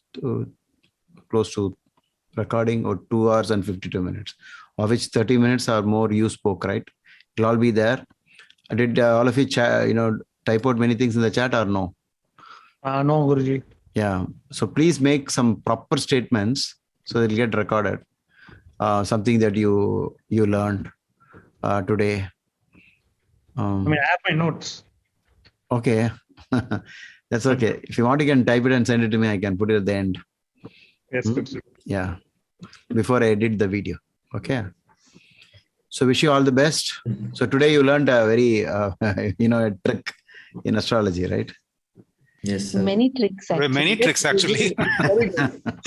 Guruji, can you enlighten us on Upachaya treatment in any of the future classes? Upachaya 3, 6, 10, and 11. Yes, Guruji, Oh, if it's sir. possible. Also longevity. On the $23 group, longevity, looking at longevity of spouse, longevity of the individual. Yeah. We'll take up. Tomorrow we have that, right? So we'll think of some topic. Oh, okay. I was thinking this is the Patreon group. Sorry. No, this is not. Okay. This has become the ordinary group. Okay. And tomorrow is the Become a Successful Professional Astrologer group, BSPA. Okay. Yeah. Thank you, Guruji. Nice session today. Enjoyed it. Sir, how to join the other group, sir? Guruji. You have the option, no, on patreon.com. Patreon.com/EKDK. Yeah. And choose the BSPA package. And it is actually cheaper if you take the annual subscription. So anybody who wants to, we didn't know that. Do they give a discount? Yes, Guruji. I thought you were aware of it. No, I was not aware. No, annual is a big discount. You get 2 months free. You pay for 12 and you get 2 months free. Very good. It works up to 2 months free, I think. Okay. Roughly, it's $19 a month if you get the annual. And if you take monthly, it's $23 a month. Okay. 24, I guess. Yeah. I think there is only annual right now. There is no monthly subscription on that. Oh, I didn't know. I don't know that. You have to pay the annual amount at a time. I think. No, I don't think it is like that, right? I think they force you, yeah. Many of you, because of some card problem or something. Yes, recently it got changed, I think, because of that RBI regulations. Yeah. No, I'm still using monthly only. I'm using for both my wife and myself. Oh, Prahlad is still using monthly. Probably you got it verified before the RBI regulations, right? Oh, okay. Because I now, tried I monthly, think there but are it did not problems. work. No, I think now we should try with international enabled, because all other cards, all other international transactions are working. Guruji, why do we want to go through the Patreon channel, Guruji? Can't we pay it in INR? I mean, it's just a suggestion and get. No, it is very cumbersome for me to keep track who is paying, who's not. Okay. No, for at least the annual packages, it works better. Again, my office has to get in. They have to, they'll soon, I think they'll do something about it, I think. Yeah, I think very soon it will come, sir. Yeah, it will come. Okay, Guruji. Yeah, I think in between Kishore pointed out to our mathematician's chart, right, where he passed away at 22. Did you attend that session where he has Rahu and Ketu and 2-8 axis? No, I was not at that time. I was not in this field at all. Guruji. Okay, he has Rahu and Ketu on 2-8 axis, and Bhrigu says 32 years, 45 and 60 is a Gundam. So he passed away at 32. Oh, Ramanujam. Yeah. So there were Rahu Ketu 2-8 axis. In my files itself, I have so many case studies of danger in 32, 45, and 60. Mm-hmm. So whenever I see it, I tell them to do Ayush Homam and Mrityunjay Homa and change their lifestyle, be very compassionate and do all those protections. Turn into vegetarianism is what I said first, always. Completely turn into vegetarian. But I think this Ramanujam was a vegetarian only, but came from a past life. So it was too rough on him. He had some problems and then he passed away at 32. So sir, non-veg, leaving non-veg is for whole life, sir, you would say? Usually it is the best thing. It's the best thing if you don't have non-veg. Or you'll have to say, I'm ready to face the consequence. I mean, if that is your attitude, then it's like a personal choice. See, it's basically not, it seems it's not about the non-veg. It is a craving for non-veg. It is very bad. The craving for non-veg. Especially killing the animal with your own hands or directly involved in the killing is the worst thing. But not everybody will buy this logic because we have hardcore vegetarians in this group. So what's the point even if you don't wish for a non-vegetarian food? So then accidentally eating non-veg is not so bad, sir? No, then, See, these are all getting into some kind of philosophy and abstract discussions, because the Buddha himself ate several times meat. He'll come as a shock to most of you, right? No, Guruji, I knew that. Yeah. And That Dalai was Lama, because it was given by people. yeah, So it was given by not their people. karma. It is not there. Yeah. And Dalai Lama regularly had a non-vegetarian, I think mutton or something, lamb. Oh my But God. yeah, but I mean, it's a very funny logic I mean, it looks like funny, but it's really, mind-boggling to think that way. That already something is killed by someone else and you cannot kill it again. So it's once killed, it is already a piece of earth. But then what's the argument will be? If the demand stops, the killing will stop. You understand? So the counter argument for this would be, why are they killing in the first place? They know that you're going to buy. That's why. But in a one-to-one karma accounting system, he doesn't kill for you. He has killed it just like that. And then you end up buying it. Okay. And so the Buddha said, when you monks go to the begging, if they put non-vegetarian food into your bowl, you're supposed to eat it. But at the same time, you shouldn't ask for non-veg. You get the point? It's only about the asking and the craving that creates sin. But I took a safe route that vegetarianism always in Marka period is one of the ideas. At least in Marka Dasha, Marka Bhukti, threat is going on. The logic is you're praying to God for extending your life, and how can you take others' life? I mean, another being's life. So to my friends who are consuming, I've stopped them from directly getting involved at the point where the actual butchering is happening, the slaughterhouse. Don't go to slaughterhouse, and don't look at anything and order it and then kill it for your sake. Then you will be the one who will bear the sin. At least, I mean, that's halfway through you get to becoming a better human being. And also, Guruji, non-veg, I used to eat a lot of non-veg and I'm completely vegetarian now.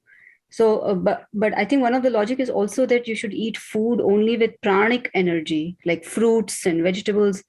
They are not dead, but when you eat meat, it has no pranic energy. Yeah, it is. It is tamasic. Unnatural. It is tamasic in nature. It is tamasic, no doubt about it. But there are so many ways of arguing about it. It's not so easy as you think. It all depends on where you live, what is available, and where agriculture is not the main thing, then the animal is the non-vegetarian food is the way. So it's all not so easy to argue. But usually desire is the reason for karma. And of that, if you are so inclined to, wanting to eat non-veg like anything, then it is definitely a problem. So there are several ways. Discussions are like this. Each guru has taught this in a different way. When Osho was asked this question, why are you a vegetarian? He said, it's not because of anything else, just I don't like the sight of non-veg, that's all. He just said that. He doesn't like the sight. Once when Nehru went to London, Winston Churchill asked him at the end of a buffet, at the non-vegetarian section, he showed all the bones on the table. And he asked Nehru, what historic person comes to your mind when you see that table?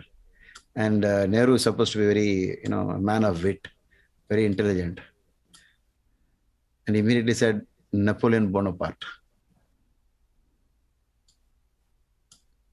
You didn't get it right. Got it, sir. Bones. Bones apart. Yeah, bones apart. But Nehru was very quick, it seems. He answered it instantly. Okay, because he was, above average. So Osho, Rajneesh said it's, considering the aesthetics for human beings, non-veg doesn't fit. Vegetarian food is so, nice to look at. That's what he said. So everybody has their own way. All this is again personal opinion only.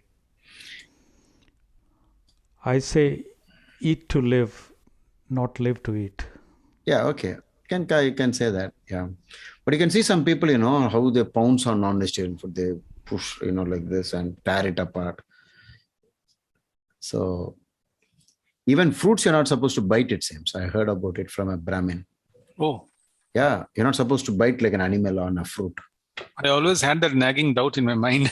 Yeah, you need to slowly, take it like this and put it like this. So they say you don't bite it like this, crush it with your, canine. Oh, okay. All this is only training with the attitude. And even tulsi leaf also, they say you don't bite it, you got to swallow it, right? You have to be very slow and careful, Oh. because you are developing a character, and an attitude. Good. Okay.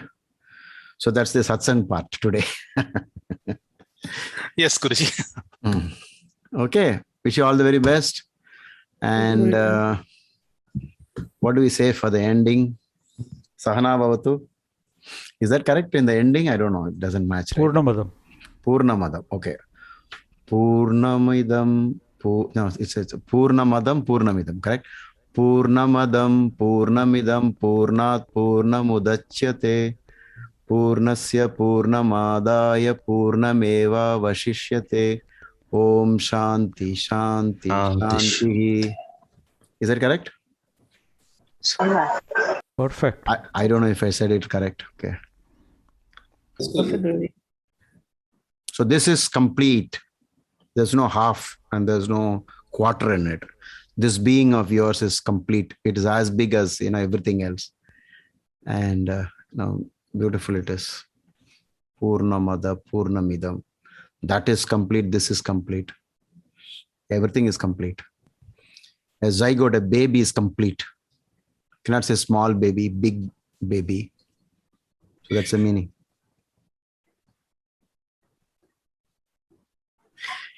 Look at the greatest wonders of the world.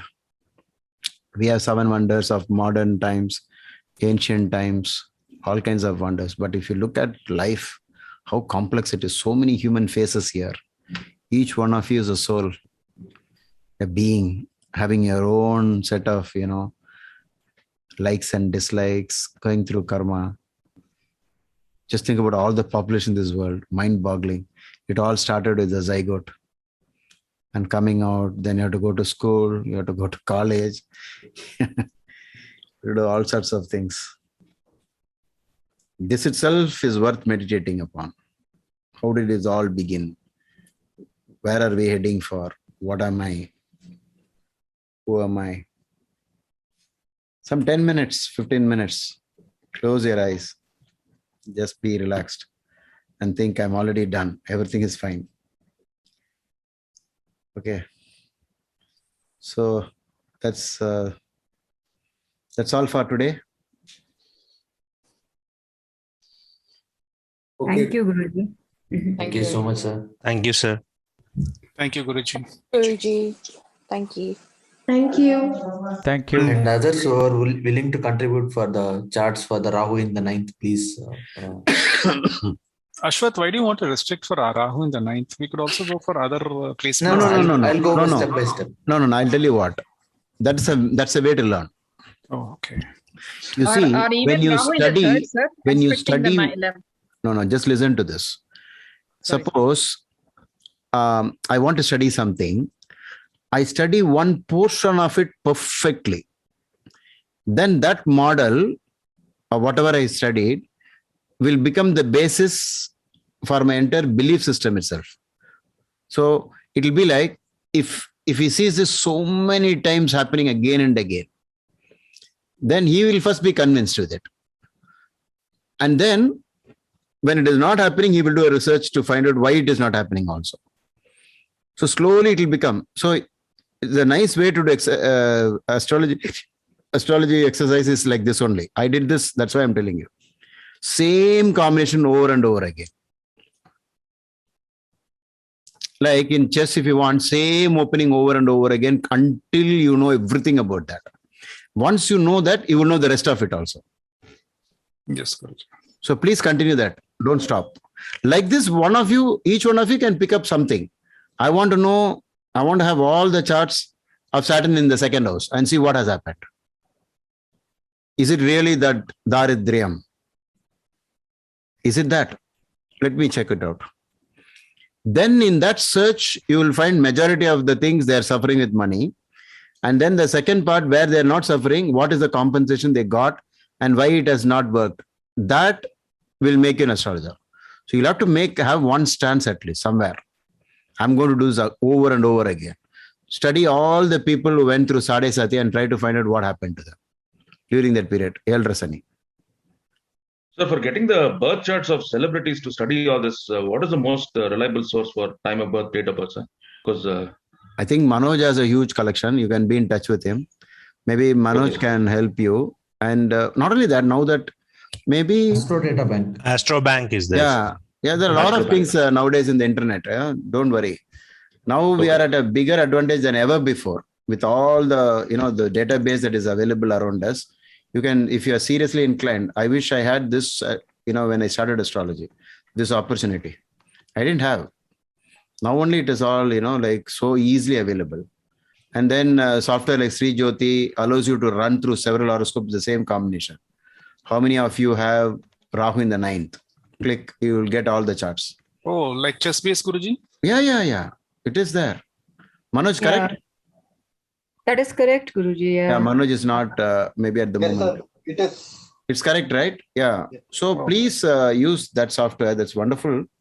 Maybe if you are... Is it not possible in Jagannath Hora, Guruji? The same? No. Jagannath Hora doesn't allow that.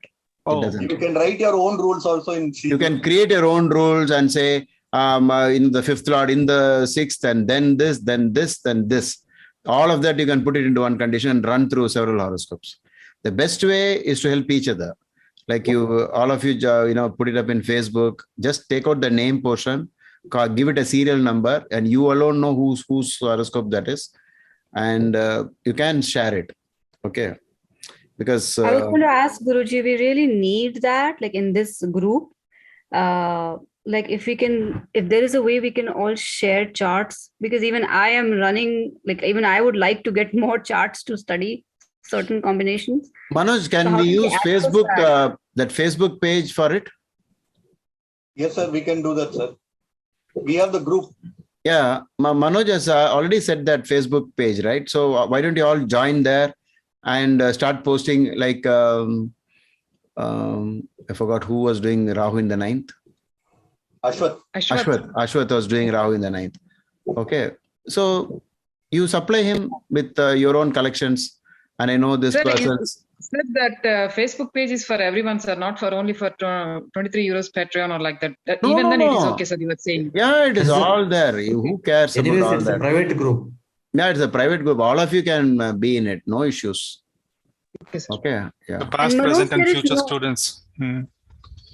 There is no way to share that database, right, Manoj? It doesn't allow that, right? You can post. Like sir, if someone like Manoj or someone can paste the link for that Facebook page, it'll be good, sir. I already did in the group.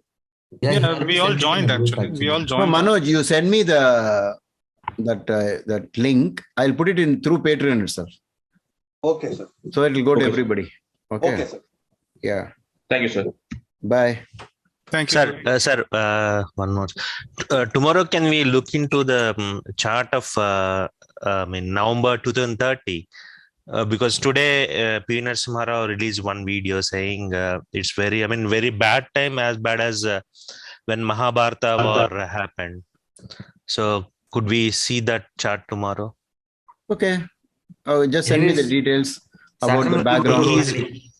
He is predicting World War III, sir, that at that time. So who is it? Predicting? Creator of World War III at that time, sir. Okay, you send the details, the background through WhatsApp to me. Yeah, I shared in the. The video I shared in the WhatsApp group, sir. So yeah. Is it? Oh, which one? $23. Okay. Fine.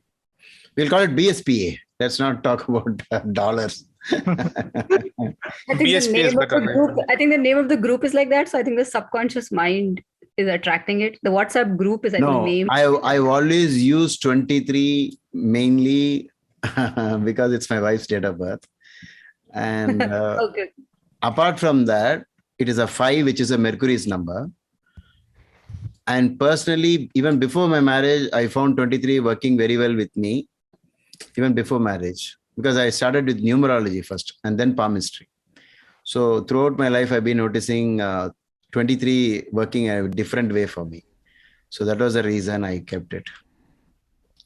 Yeah, in the group name, you can just remove that $sign. Yeah. I'll remove So it can just be 23 BSPA. Yeah, 23. Yeah, 23. Correct. Okay. Sorry. Could I ask a question about joining the professional astrologer group on Patreon? If I sign up to that monthly subscription, will I still get invites from this one as well? You will get, because once you are on the higher tier, you get invited for all the lower tiers, like from $3 upwards. I joined all the levels, Guruji. No, you should not do that. If you join the top one, everything is included. Oh my God. I'll cancel the lower tier one and No, I join asked Sai about it. the top Sai tier. Prahlad, and he said, Kishore, you send me your bank details. I'll refund it personally from my ICICI bank. No, Guruji, no, that's not required. It's unfair. You've done something. I thought Patreon automatically checks that. No, it doesn't check. It is default. But if you pay, it doesn't know you're paying multiple times. I think the first membership I took was on a monthly basis, and then I took the annual one, and both are running concurrently. Okay. Yeah. I think you sent me one. An acknowledgement for the first time, but for the second time I didn't get it. I was wondering whether you noticed it or not. No, I didn't. Okay. So I think at least for me, it upgraded me to the $23 one, and it removed the $5. So I don't know if it's working differently. I may need to go check. So what we'll do, Manoj, if you're there, that can we do using Sri Jyoti? Can we do some dry runs with some combinations so people can know how to use it in research? Yeah, sir. With some existing horoscope, whatever it is there, let us just practice for 10 minutes tomorrow and show how beautiful the software is with regard to just this alone, which in those days, in my days, I wrote this in DBase. So I had all those, if and else and all kinds of things put together. And then I was running through several charts. Now that is so easy. I don't know if Vignesh is here, but he is the one who is actually has started a drive for bulk purchase of Sri Jyoti. No. Manoj initiated the first time in which I also purchased. So I'm talking about now, Guruji. Right now, of course. Yeah, somebody else is. Some person is doing. I think it's Prasanna. Yeah, I'm sorry. Okay, Prasanna is doing it. Okay, you join with him. He's a software guy only. No. Since you asked Manoj to give a display of Sri Jyoti, I mean that could also be used helpful for the upcoming group buy. BGNR. Okay, fine. Yeah. So if you could do that there somewhere. Yeah. Sure. I think Sri Jyoti still doesn't have the Mac version, right? It only has the Windows version. No Mac. It only has Windows. I have to use parallel, I think. Yeah.